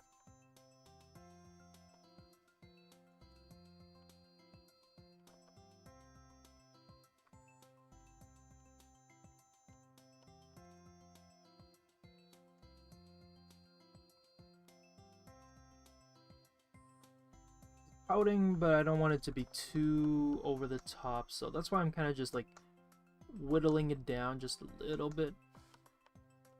And I also personally have kind of been preferring not to draw the mouth line right up to the edge of like the face design.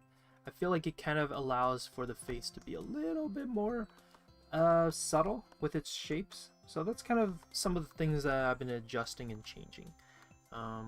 Oh, also, maybe let's move the neckline back, and then I think I made his neck maybe just a little bit too thin, so, or thick, so I'm just gonna push it back.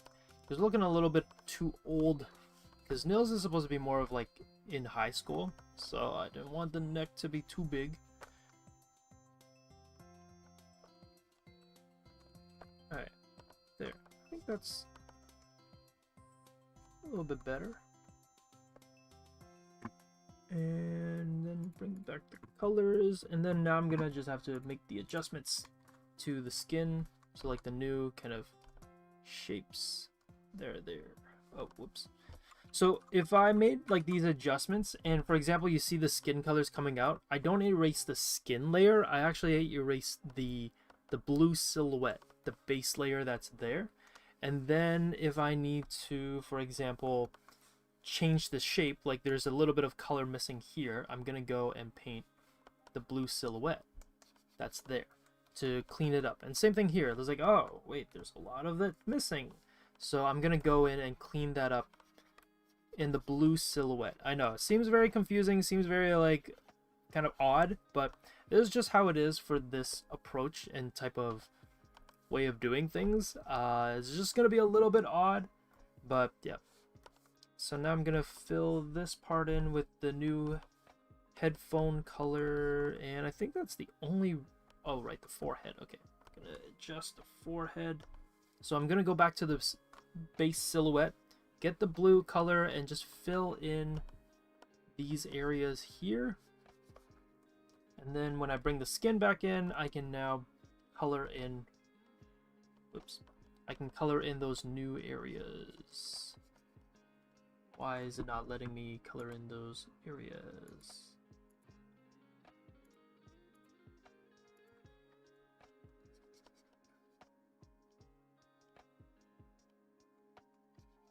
Okay, wait. Oh, I must have put a different layer on it. So now I have to go in and, okay, put in the headphone accidentally. So I'm just gonna erase that. Okay, there we go. Nice.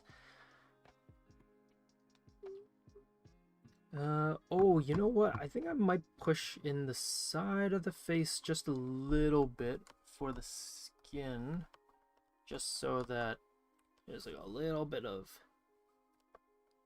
shadows on these areas to help lock in the face. Now I made this on a new layer just so that if I need to make any kind of changes, it's a little bit easier to do.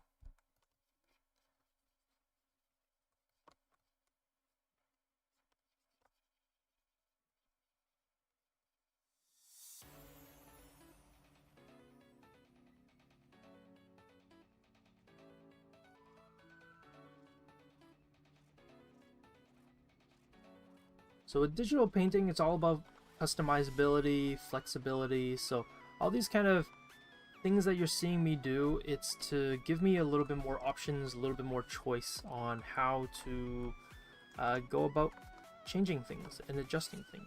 And it's all kind of up to you on how you want to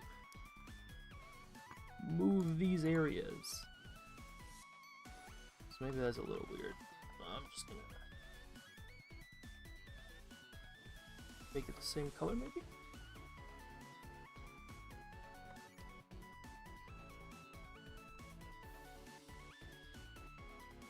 Alright. Yeah, maybe kind of like that. Maybe I might push this back a little bit.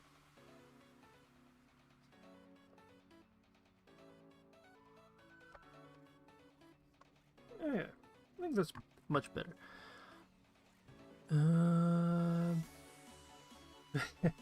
Yeah, references I feel like helps so much if you're ever like stuck creatively on like how to approach something. Okay, so we're kind of done with our base version, and so now we can finally get to the experimenting part. What was this? What is this? This is nothing. Okay, I'm gonna delete this. Okay, so what I'm gonna do is I'm actually gonna group these two together, and now I can duplicate it. I'm just gonna quickly save so that it doesn't, if it crashes, I still save all of this progress. So now what I'm gonna do is I'm gonna duplicate it, and we're gonna do a little bit of some experimenting. Oh, whoops. Forgot to put the lines in as well. I'm gonna put this here. So this is my copy version, and we're basically gonna be playing mostly with this. Okay. Yeah, okay. So we're mostly going to be playing with the copy version here, and this is the one where I can shrink it down, and we're basically going to do like a maybe 3x3 grid. I know, it's finally layer time after all of that. So I'm just going to keep duplicating it. And on Krita, the shortcut for duplicating is Control J. And I'm just going to duplicate this like a few times.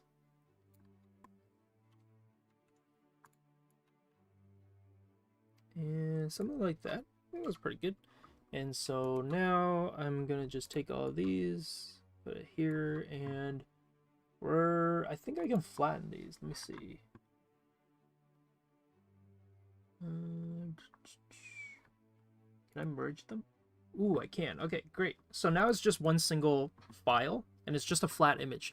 All of the clipping layers, the clipping group, the background layer, all of that is all merged, and Krita has flattened all those images and groups together. So it's just one simple image. Because what we're going to do here with the layer effects and how I'm going to show you is less on the rendering and painting side, and just showing you how simple overlays of colors can change things drastically. So I'm just going to duplicate it two more times, so that we get a 3x3 grid. I don't actually know if we need this many, but there's a lot of layer effects, so we're gonna make as many as we can so that, you know, it's easier to, just in case. So I feel like this is good. 3x3 grid. And I'm just gonna call this the layer effects test. Oh, and to merge everything, the control is Control E. And thank you, Jaren, for putting that there. Yeah, so shortcut for duplicate is Control J, and then to merge everything together is Control E. So if you saw me kind of just merge all these kind of tiles together, I did that by just selecting all those layers and then pressing Control E, and it merged everything.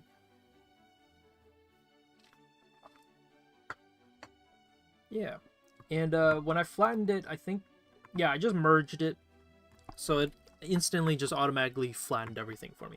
So this is going to be our layer test. Actually, I'm just going to put this over here, so the notes are still kind of there. And now we're going to run through kind of all the different types of layer effects. So how we're going to do this is I'm just going to make a new layer on top, and I'm going to kind of just make a generic bland square shape here. And I'm going to, one by one, we're just going to go through and go over like how these different layer effects work.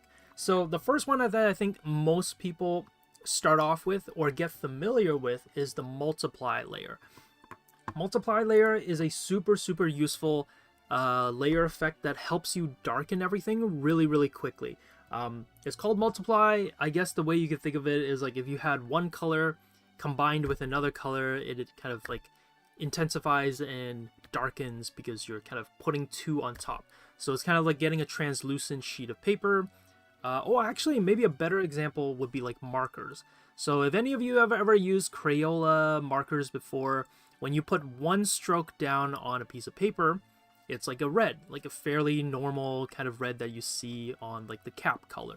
And then when you layer it again and you put another stroke on top of the first stroke that you put down, that red gets darker. And it gets a little bit more intensely red. And that's kind of what multiply does. Multiply is almost like taking something and building on top of it and darkening it. So if I click on multiply, it makes this layer now a multiply layer. So let's kind of name it that, multiply. And I'm just gonna get, let's say, this basic orange color that I have here. Yeah, darker, more saturated. And I'm just gonna draw a square on top of, let's say, you know what, we can draw it over the whole thing. And you can kind of see what it did to my drawing. The multiply kind of intensified and saturated everything that was there. And so like the things that are, because the square that I drew was orange, so if we turn it back to normal, this is the square that I drew. If I turn it to multiply, anything that's kind of around the red, yellows, and magentas, it's gonna saturate it a lot more. So because our background was an orange peachy type of a color, it made it a super saturated, punchy, kind of an orange-red color. And the yellow square that I had around my character became more of just like a normal orange, like a darker orange color. So that's the one thing about multiply that you have to remember, that it will always darken. It will never make things lighter. Now, if you're like, oh, you know, I don't want it to be that dark, then you can try to use a little bit of the lighter sides, but it will still darken everything. So I'm gonna just quickly alpha lock my multiply square, and you can kind of see that when I made it lighter, the intensity of that darkness and saturation is less, but it's still there. Like if I show you side by side the normal regular version and the multiply version, you'll see that it has still darkened, still gone saturated, but less. And here's the cool thing about multiply. Think of it as white and black. So white is 0, and then black is, let's say, I don't know, like 100 or 10. So if it's at 0, think about multiplication. 1 times 0 is 0. So that means if I have it at white and I use the multiply and I change it, it does nothing. Nothing has changed or adjusted about my applied tile. But if I make it over to like black, it darkens everything. So if it's all the way 100% black, it covers everything. Nothing shows up. But if I have it at 100% white, everything shows up. So you kind of have to, you can think about it in that way if you're like not too sure about like, oh, I want it to be dark and saturated but not too dark. Think about it in that way of like where you put the color picker. The closer it is to white, the less of an effect it'll have. And the closer to black, the more of an effect, and the darker and more saturated it'll be. If you want it somewhere in the middle, just stick closer to saturation or closer to the middle of your color picker, the triangle part. So I'm going to show you just one more example where if I just draw it over the square tile again, this is where I think the applicable side comes in. So a lot of people use multiply for shadows and kind of putting in really, really quick applications of color and kind of those darkened areas. But a lot of the times it's a little bit too dark.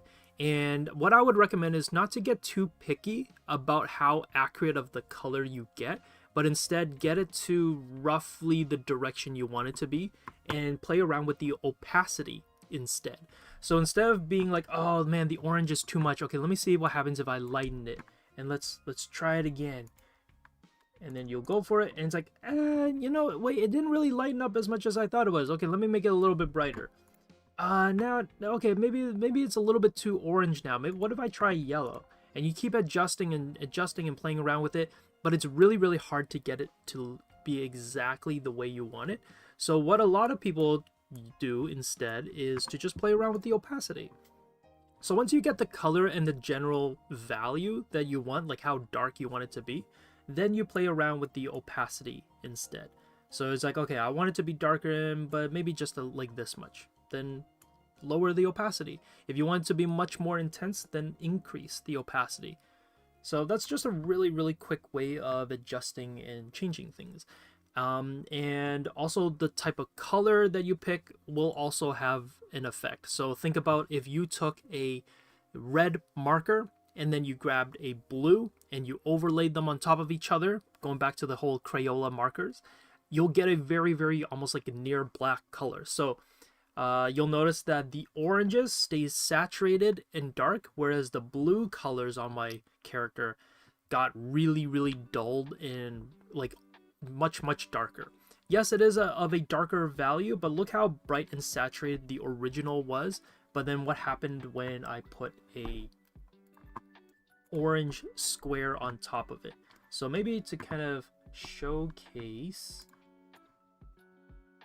what happens is let's erase this part and let's pick a blue. What happens if I pick a very neon, like a very saturated blue? So you'll notice that the blues are different, and you'll notice that the oranges have changed. So the orange, when I use multiply and I cover the orange areas, the oranges get really saturated dark and punchy, but with the blue, it gets really muddy and almost like darker. And then with the hair, it's much more saturated. It's still darker than the original one, but it's much more saturated, much more blue. Whereas the blue in the orange part is much muddier, much darker. So you can also take into a consideration as to like what color you're using to multiply on top of. The colors that are closer together and much more similar will get more saturated, whereas colors that are further apart in temperature will get more desaturated and darker faster. So yeah. Oh yeah, so that multiply is like one of like the easiest ones that, and the kind of like the most common one that I think a lot of people use. And then I'm gonna show you another one, and that is, whoops, not saturation, not that. Okay, we're gonna make a new layer. We'll call this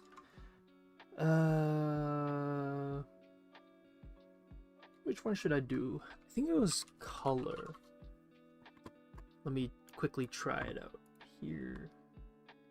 Or maybe it is saturation. Okay, so saturation, it's kind of as the name implies, it has to do with the saturation of your piece. So a really cool thing that I like to try out is when you're doing a painting, especially like a more still life portrait study painting, and if you're painting it and you're not sure if you're getting the values right, especially if you're using colors to paint, you can quickly check the grayscale of your painting by selecting the saturation layer effect and drawing a square right on top of it.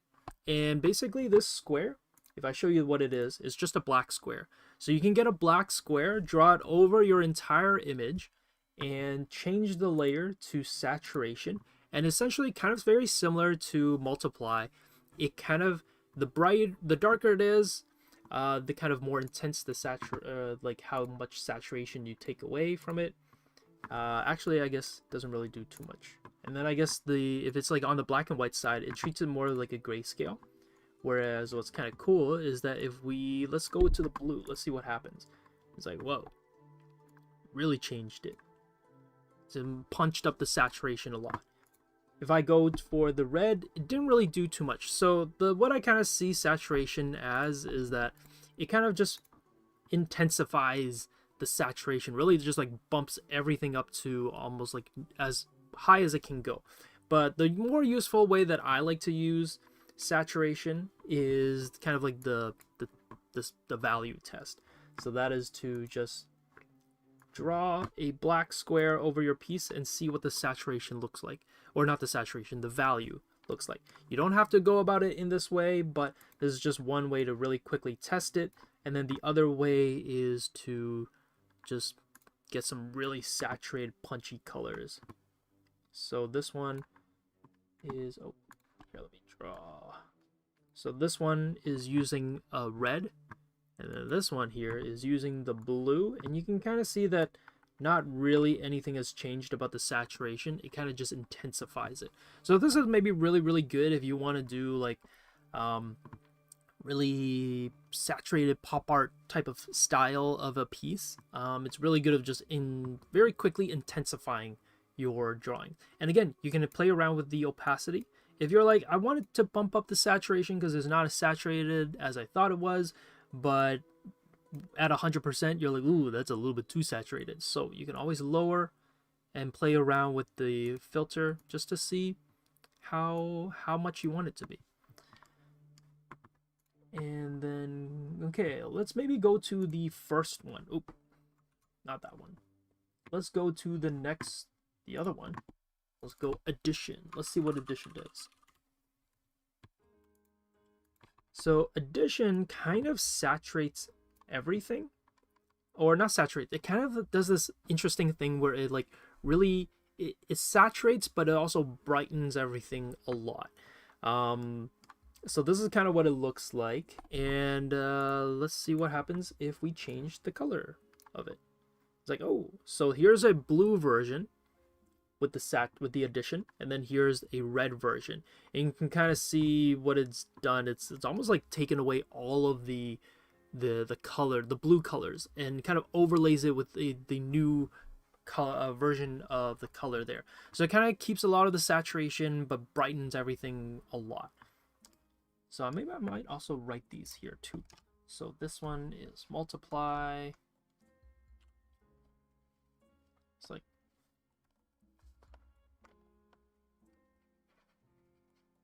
multiply. This one was saturation. And then this one was addition.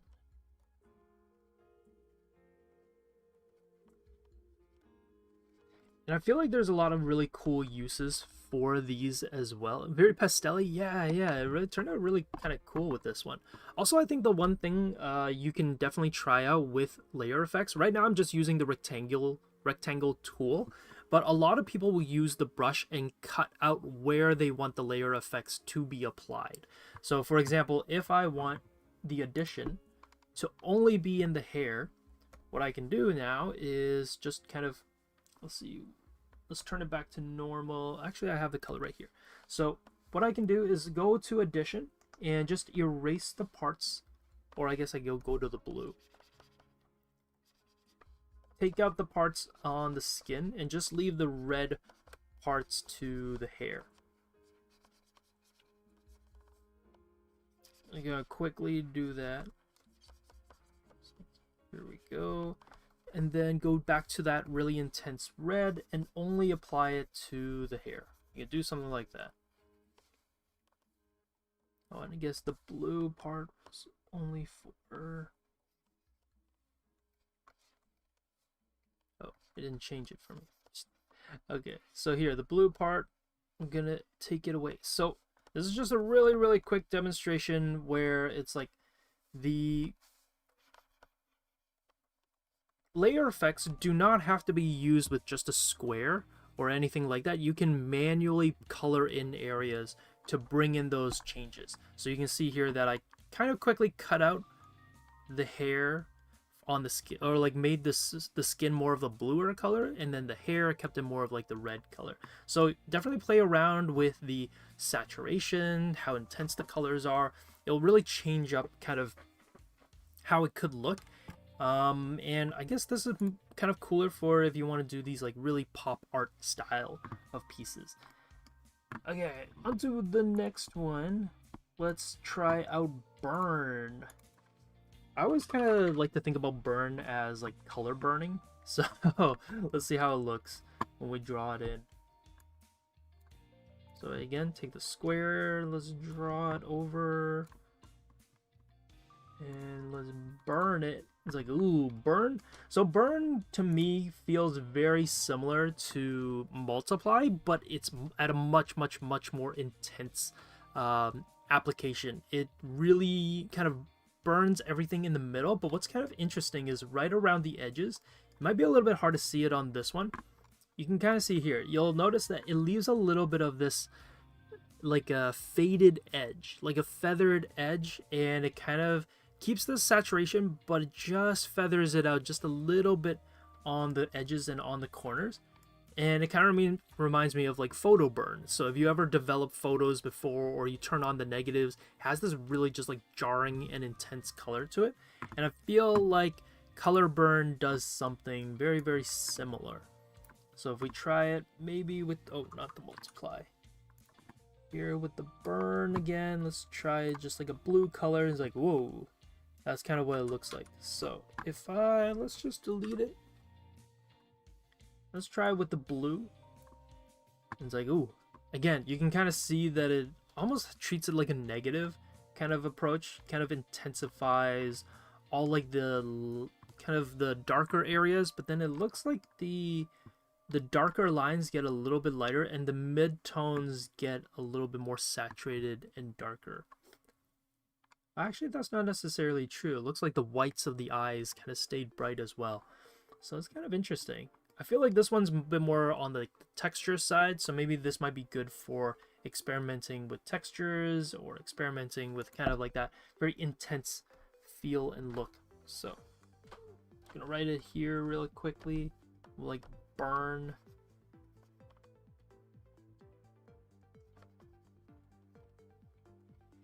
Okay, I'm gonna go to the next one. And yeah, I feel like this is gonna be kind of cool, just trying out all these different types, seeing what happens. Okay, so this one's color. It's like seeing different temperatures on object. Yeah, actually, yeah, that's a good way of putting it. So color, let's see what happens. So right now I have it on the red, like very intense red, and boom, kind of just changes everything into the color that I had selected. So color will change everything, kind of keep the value, but then it changes it to the colors that you want. So if I have it at max saturation on like the teal, for example, that's the color it'll get. But if I darken it, let's see what happens. So if I darken it, it actually starts to desaturate the color, and it loses a bit of that intensity. So remember how on saturation, I brought up how you can use it to quickly tell the grayscale of your painting? You can actually do the same thing with color. So if I go in and draw color, but with just a black square, you'll notice that it did the same exact thing as saturation. So you can actually use both for checking the grayscale of your images really quickly, especially if your software doesn't have the ability of switching on and off a grayscale version. Because Photoshop, you can do that, but I believe on, I don't know if on Krita you can. I think on much more simple softwares like Autodesk Sketchbook, it's maybe not quite possible. Yeah, let's try what happens with like white. So white did nothing. White kind of kept it the exact same. So I guess like if you use black or white, kind of does the exact same thing. So here, I have it selected at white. I draw over it, just kept the saturation. So this one's turned into grayscale. So I think the difference with this one is that it's much more color focused, where you can now kind of treat it as an overlay for your colors. Just turns everything to a very intense version of that color. And I think the one thing you can kind of keep a note on is you can control how intense the color is. So if I have it darker, or yeah, if I have it less or like darker, maybe not as saturated, then it's gonna kind of gray down the overlay of colors. So let's write that down. We got this one is color. It's a little bit intense. I might maybe respace these out so we can I can fit the words in it better. Okay, we're gonna move on to the next one.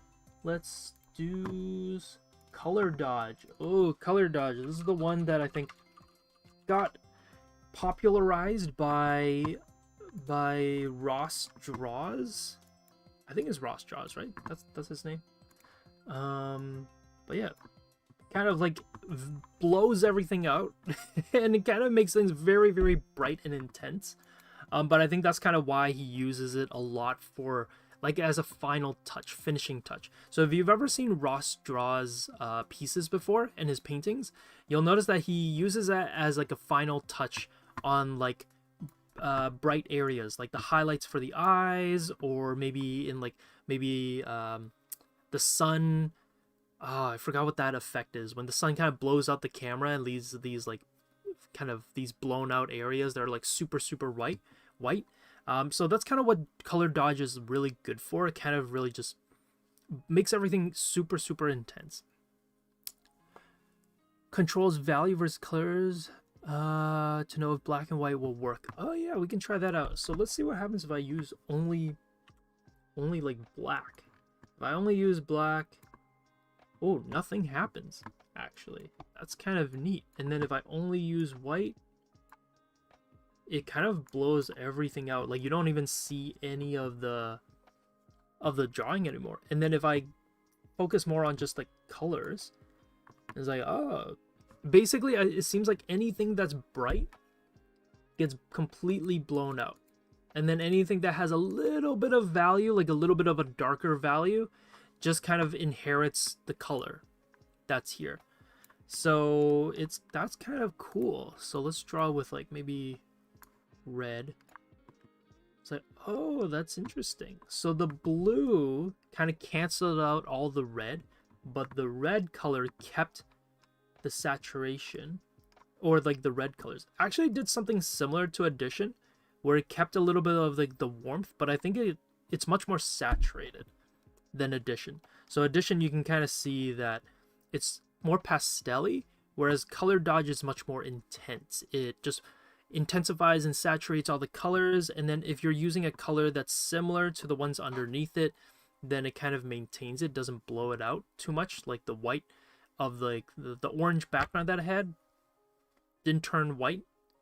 So when I used the teal and cyan color, the orange turned white, but when I used the red color over the orange background, it kind of just made it more orange.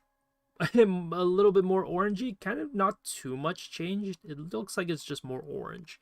But then the hoodie definitely got more pinkish and the hair got really, really saturated. So that's kind of interesting. Let's see what happens if I use like a green. Oh, green did nothing. Huh. See if I use purple. Purple. Oh, it kind of just like, yeah, the color is starting to lean a little bit more purple. So that's kind of interesting. So this is Color Dodge. Let's write that down. I'm just gonna write it over here. Color Dodge. Okay. And how many do we have left? We got Darken. Oh, we got a lot. Here, let's just quickly go through these. Darken. So I think we're getting into kind of like what I was saying before, like the shadow areas. So let's see what happens if we use Darken. Like, oh, that's so different from Multiply. So Multiply kind of keeps the colors, or like somewhat similar. This one seems to be more of like a gel sheet. I don't know if you guys have ever used it before, where you buy those like translucent color gel sheets and you overlay it on top of your drawings. It kind of like keeps the color of the gel, and it's almost like you're looking through a colored filter or colored lens. So it seems like Darken kind of has that of an effect. So this one is Darken.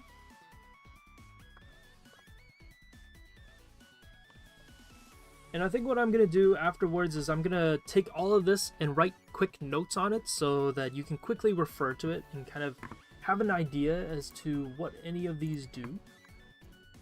Okay, the next one is Divide. Oh, I think I remember Divide kind of, so as the name kind of implies, it does a lot of erasing. Takes out a lot. Let's see what happens. Oh, interesting. Interesting. I'm using red, but it kind of turned everything blue. So I guess if I use blue... Oh, it kind of keeps the red. Interesting. So I guess it does more of like a color erasure. It kind of... Think about the color on a spectrum. It seems like if you use a blue pass, it kind of takes out anything that's blue. And it retains any of like the red or yellow colors to it. That's really cool. So interesting. So I'll draw like a half version here, so you can kind of see how it did it. So this one is Divide. And we'll write that here. Divide. Okay. I underestimated how many tiles we're gonna need. Okay, let's see. Next one is Erase, and then we're gonna have to make a few more. So Erase, let's see. Oh, okay. Erase literally just erases that. Is that really? There's no way. That's actually what it does. Erase literally just is just an eraser. Okay, cool. Guess, can I control how much? Oh yeah, I can. Interesting. It literally erases everything. Okay. That is very interesting. I'm gonna write it here. Erase. I'm gonna out-tile Andy Warhol. I know, right? I'm just like, there's so much... There's so many layer effects. Okay, erase. Okay, and then I'm gonna have to get all of these. And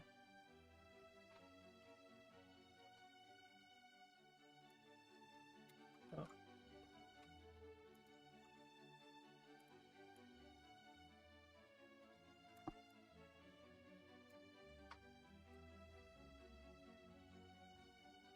It's not gonna be clean anymore though. Okay, I'm gonna just selection tool it and duplicate it this way. Whoops. Move it here, and then get another one.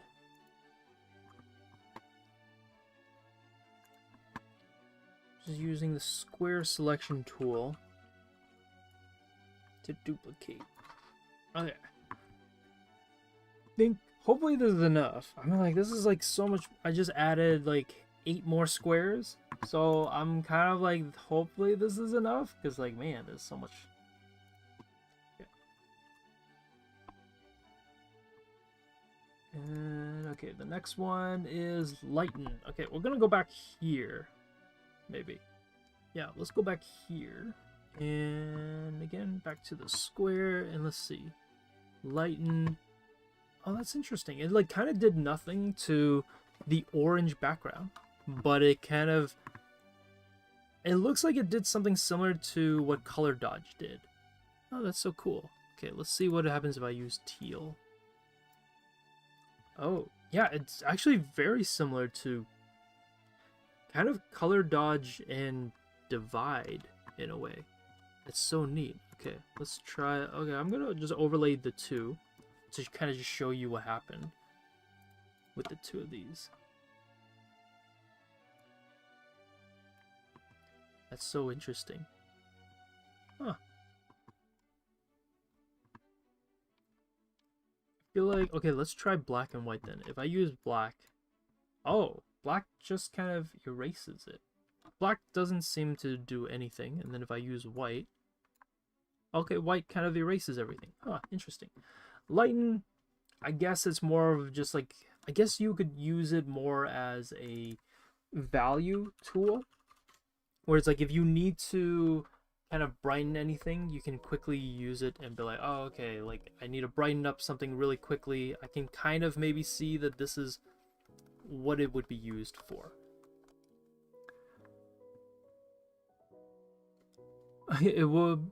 There's too many blending. I know, there's so many here. Blending modes here. Layer effects. Yeah, blend mode, right? That's what it's called. Blend mode for, I think for Photoshop? Is it Photoshop? I think it calls it blend mode. Okay, next one. Linear burn. Okay. We're making our way. Linear burn. Okay, we're gonna move down to here, and let's try it. Linear burn. What do you do? Ah, okay. Very... Wait. Oh, okay, so this one is actually shows up. You can kind of see like my rectangle shape went outside. Huh. Okay. Oh. Okay, linear burn. Linear burn is really intense. And then if I use white, okay, white doesn't do anything. Seems like, and then black just completely burns it out. And then yellow, let's see what happens if I put yellow. Yellow, it kind of feels somewhat similar to burn mixed in with maybe a little bit of like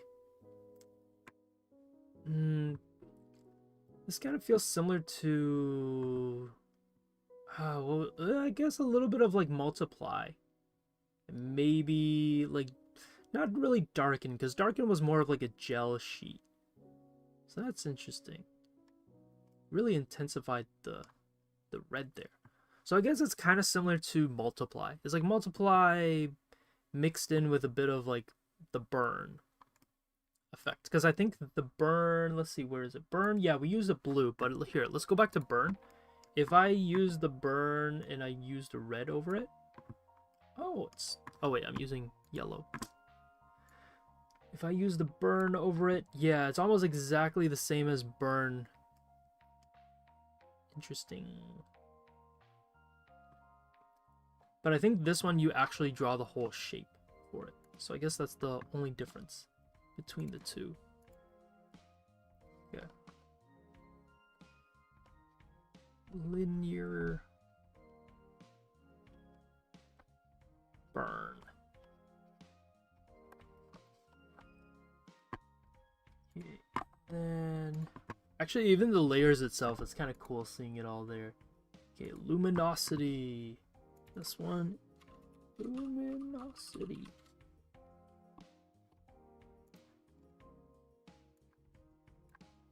Whoa.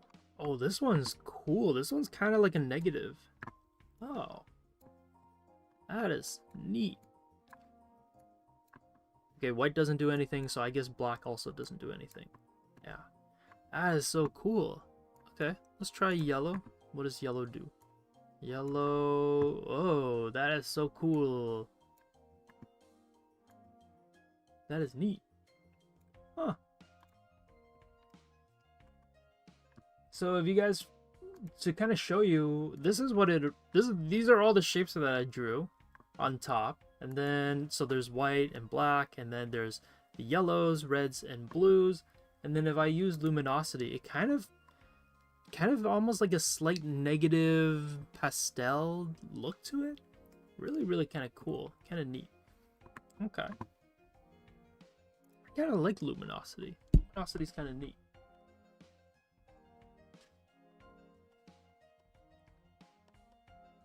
Oops.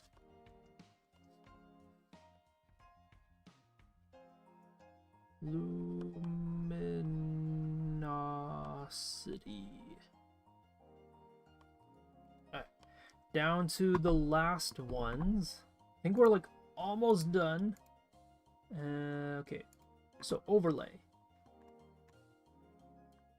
Overlay.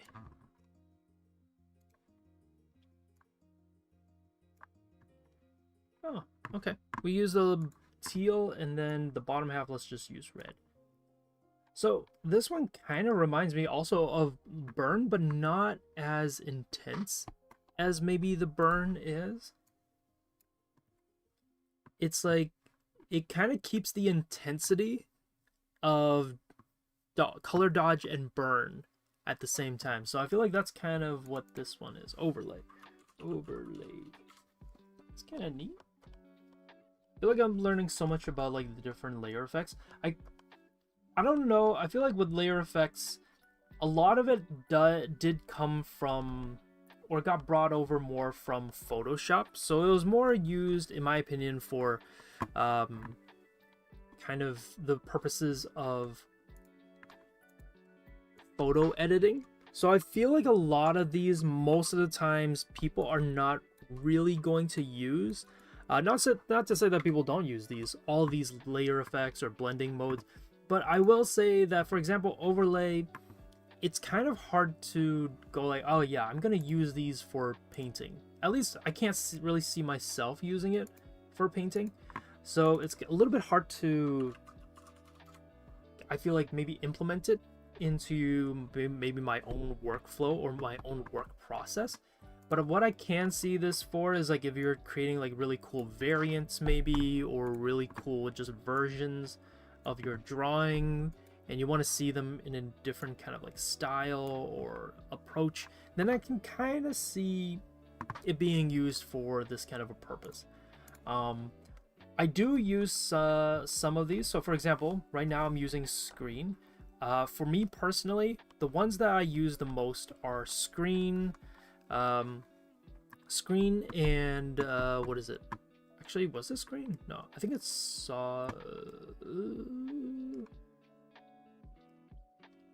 maybe have we gotten to it yet? Yeah, was it, or maybe it might have been overlay. Is it overlay? Wait. Oh, I didn't do overlay yet. Oh wait, I did do overlay. Where's overlay? Overlay.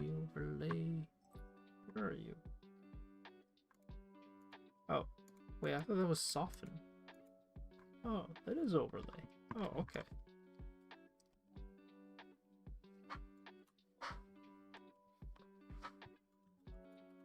Interesting. overlay. There's like so many here, I've lost track. Oh, we haven't done soften yet. Okay, okay. I was like, I swear I was like, oh, the one I used the most, I swear it was soften. I'm like, where is soften? Don't see it. Oh, wait, there is no soften. I swear there's soften. Guess I'm mixing it up with soft light. Okay, we'll do, oops. Okay, screen, this one's screen. Okay. And then this one, we'll say this is soft light. So I think maybe I do use soft light the most, or no, not soft light, screen the most, I think. Okay, soft light.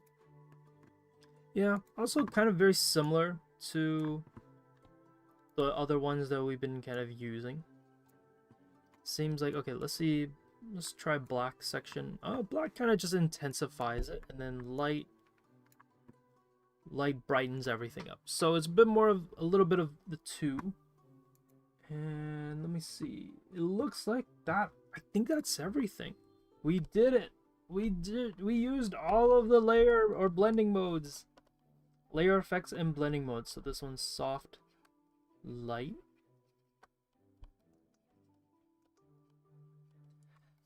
Wow, we're missing just one. I guess, you know, this one's a good... I guess this is a good comparison to show kind of like what the normal one looks like. So we have multiply. I guess like a little bit of an overview. This is kind of all of our layer effects or blending modes kind of experimented with and applied to our drawing over here. And you can kind of see how it's changed throughout the whole entire piece. So like, again, I guess a quick overview. Multiply and I think screen and, or maybe I use overlay the most. So overlay and multiply I think are the ones I believe I use the most in terms of like if I'm actually painting, because multiply is just a really quick way of getting shadows. But what I will say is if you decide to use multiply to get shadows, use it as a first pass. Use it to just quickly get an idea of like what the shadows would be or where they can go and what the colors might be, but then build on top of it afterwards with a normal layer, and use the multiply colors and the new colors that you see and the new values that you see in the layer effect, and use those new colors and apply it on a new layer that's just a normal layer to get the proper values in. But build on top of it, or else multiply will kind of very easily kind of darken everything in, again, that very kind of plasticky kind of a way, that especially if you're using it for maybe more natural coloring studies like portrait studies or still lives. If you only use multiply, it can feel very bland because it loses a little bit of the extra colors and saturations and brightnesses that you can have when you're doing a painting study. And then saturation is just bumping up the saturation, but you can also use it to quickly tell whether you're on the grayscale, whether it works or not. And then addition seems to kind of make everything very pastel-y. Kind of builds on top of the colors that are there. It kind of, in a way, it feels like it ignores the underneath colors, and kind of just adds to it. Lighten or addition also kind of just like, yeah, it keeps a saturation but also the brightness of it. Lighten seems to get very, very intense with the saturation. And white and black does not do anything. So black takes away, it kind of does nothing, kind of keeps it everything the same. And lighten, if you get it to white, also just puts it down as a white color. So lighten seems to be very color and saturation based. And then burn, we have it where it's just like super, super intense, kind of like a photo burn. Color, you can basically overlay whatever color that you want on top of your image, and it kind of strips away the hue aspect and maintains the value, and then adjusts the color based on the one that you overlaid on top of it. So for example, if I go to color right now, that's this one. I have it at like a dull magenta color. And basically it seems like it, where's color? Color. It kind of overlays the color and kind of applies it to your piece. And then you have color dodge, which really just intensifies the saturation and the brightness of the colors that are there. So that's why it's like really good as an accent color or accent finishing touch, and I think why Ross Draws loves using it. And then you have linear burn, which is very similar to burn, but I think at a not as intense. And it also draws the actual square out itself. So you'll notice a lot of these, you don't see the actual rectangle shapes that I drew. They kind of keep the drawing shape underneath it. You don't see the rectangle shape outside. Whereas linear burn, you do see it on the outside. So that's why this giant red rectangle shape is kind of there. This blue rectangle shape has passed the drawing a little bit as well. So I don't know, that could be useful for some things.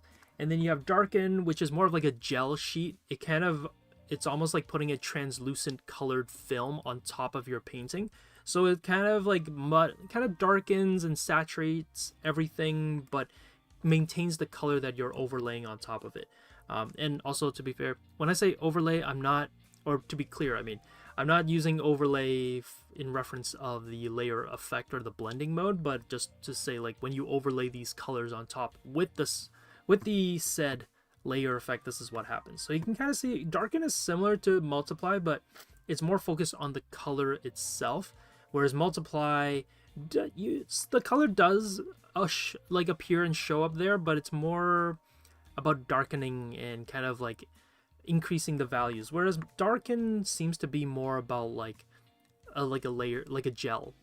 And then divide, which is like really interesting. Divide is about kind of like if you use a blue, it strips away all the blue that's there and it keeps the remaining colors on the spectrum. And then if you use a red on the lower half, which is what we use, so if I go to divide here, you can see on my layer panel that it is blue on top, red at the bottom, and you can kind of see that the blue took away all the blue, and then the red took away all the red colors in the color spectrum and kept any blue that was remaining. So that's really cool. That's kind of interesting. And then erase does exactly as it says. It just erases. Although I can't really, honestly, I can't really see what you would use this for, because it also erases the background. So that's kind of weird. Because I'm like, why would you, like, I get it if you want to use erase to erase maybe just the drawing, but it also cuts through the whole thing. So yeah, I don't really, maybe it's good for making a PNG. Like if you need to make a cutout of something, like a sticker, and then print it out, I guess maybe that's what it would be used for. And then luminosity. Honestly, luminosity is kind of like my new favorite one that I'm seeing here, because it's like, whoa, look at all like the colors and like what it did here. So luminosity, I can maybe see myself using it. So this is what luminosity looked like, and then when we used it, this is what it did to everything. So the black and white seems to kind of just be black and white, so it's much more color and saturation based. If you're using a more, seems like a yellow, kind of just brightens everything up. But yeah, really cool luminosity. And then overlay kind of intensifies, I wouldn't say it brightens, but it definitely intensifies things. So I think for me, if I need to brighten something, so for example, where I said for multiply, you can use multiply to darken. If you need to brighten up your drawings or your paintings really quickly just to see what it would look like, I do think overlay and screen could be good options to try out, that you can test. Because it kind of brightens and intensifies everything really quickly. And I think if you use the proper colors for it as well, it will kind of really, intensify the proper colors that you need. Just like the inherent alpha. You see, that's what I would expect it to do, but the fact that divide, what is it, erase? Oh wait, what are you saying, erase? Yeah, okay. See, that's what I would think or expect erase to do, but if you look at it, if I apply the whole thing, I don't know, it shows up. You know, that's a good question. Let's see what happens if I put a normal square behind it. Yeah, see, the erase goes through the whole thing. It doesn't matter if it's grouped or if anything is underneath the drawing. it kind of erases the whole thing. That's why I'm thinking that maybe what I would use erase for is for like sticker cutouts, or maybe for like making prints. But yeah, and then soft light, kind of, again, it's kind of, I guess, what the name implies. It's like a gentle glaze that intensifies and brightens everything. So yeah, gonna save this, send this all to you guys, and I think maybe down the road I will also make new notes so that everything's labeled out and kind of displayed out for you guys, so you can kind of see the quick checklist of how all these is applied. Because you're gonna look at this and probably be like, oh my gosh, Josh, I can't tell what is happening with all these like tiles and everything. So I think I'm gonna group it all together or split it up so that it's much easier to tell what's happening with these blending modes and layer effects. And yeah, I'm gonna be posting this first version onto Discord, and so you can take a look at it and use it to help you out. But again, maybe the last thing I'll say is that the origin of blending modes and layer effects really was more for Photoshop, and that's kind of where it kind of, I think, like got used probably, or got popularized. If it was made before or utilized before Photoshop, I don't know, but like Photoshop for sure is one of like probably the first people to start incorporating it into the software. And Photoshop was originally mostly for photo editing. So blend modes and layer modes, this makes a lot of sense for photo editing. That's why I feel like for painters though, most of the ones you guys are probably gonna use are multiply, maybe saturation, overlay, screen, and maybe color, to kind of edit and change some small elements of the painting process. And maybe color dodge if you want to intensify things. But there's a lot of blending modes here that I'm seeing where I'm like, I don't really know how I would personally use it. But yeah, it kind of like depends on everybody. Everybody's going to have a different purpose and use for it. But I think that's kind of the cool thing about art. But I think my takeaway, or I guess the conclusion here, is that a lot of probably wouldn't use all of these, or probably wouldn't even use most of these, not even half of these, probably just a handful of 3 or 4 of them. And I think a good takeaway that I'm kind of noticing is that I can see this being used a lot for photo editing and photo manipulation, which makes a lot of sense since a lot of these effects were popularized or used or originated by Photoshop. But yeah, so if you want this full image and everything, you can join our Discord where I will be sharing this with all of you guys. You can take note of it, kind of use this as a guide sheet as to what these different layer effects can do. Oh, that's a cool one. Yeah, luminosity for metal. I can kind of see that. Yeah. Okay, well, cool. That's kind of it, everybody. Hope you have a good Monday. I'm just going to read the closing statements and we'll end it here. So if you guys enjoyed this stream, definitely give it a like. And if you are joining us for the first time and you're not subscribed, definitely do subscribe. This is a great way of staying notified of when we go live. And if you really want to know when we upload videos and when we're about to go live and what live streams we have scheduled, you can also ring that notification bell to be notified of all these updates. And if you're new to us and you're like, oh, who are you guys? Well, we are Wing Canvas. We're a YouTube channel where we do a lot of free arts education because our mission is to make art education easily accessible. And but we're more than just a YouTube channel. We're also an online art school. So if you want to level up and kind of learn more and take advantage of asking us for feedback and kind of just asking us questions on the fly, definitely check out our collection of classes because we have quite a few, and we also have a bunch of different teachers that also specialize in different things. So on Saturday, hopefully you guys got to tune in where Faye got to interview Sean Hayes, who's our newest instructor, and he has some experience in EA doing concept art and character designs. So he also teaches on Saturdays. So if you want to check out his class, see if your timing works for his classes, maybe you can attend one of his classes. So yeah, check out our website for more information. And if you want to support us further, we also have Patreon where you can donate to us and get a few different perks perks such as like on monthly live class recordings. You can get badges and emotes, and also like special updates and workshops, or workshop notes, I guess.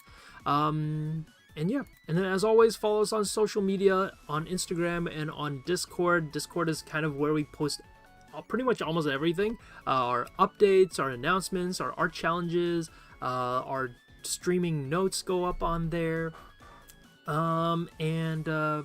Yeah, there's also just like a great community there where people are sharing their pieces and giving each other feedbacks. So yeah, definitely check us out on Discord. And I believe that's kind of it. So thank you everybody for joining the live stream here today. Hope you guys had fun. Hope you learned lots. Hopefully I'll see you on the next one. Oh, actually, I guess speaking of which, let's see what the next live stream is. Today is the 15th, so it's gonna be me. Oh, nice. I'm gonna be doing Toy Story inspired character design. So that one's gonna be really cool. I've actually never done this before, Toy Story type of a fan art or inspired character design. So I'm really excited to do this one, and it's gonna be a two-parter. So the first part is gonna be June 20th, and then the second part is gonna be June 27th. And if you want to attend Faye's next stream, Faye is going to be going live on Mondays at June 22nd, and then again on 29th, June 29th. So yeah, those are kind of like the upcoming streams, and hope you guys enjoyed this one. Have a good rest of the day, and yeah, stay safe, have fun out there in the summer. Weather's starting to kind of look nice, at least here in North America, I guess. But yeah, see you guys later. Bye, everybody.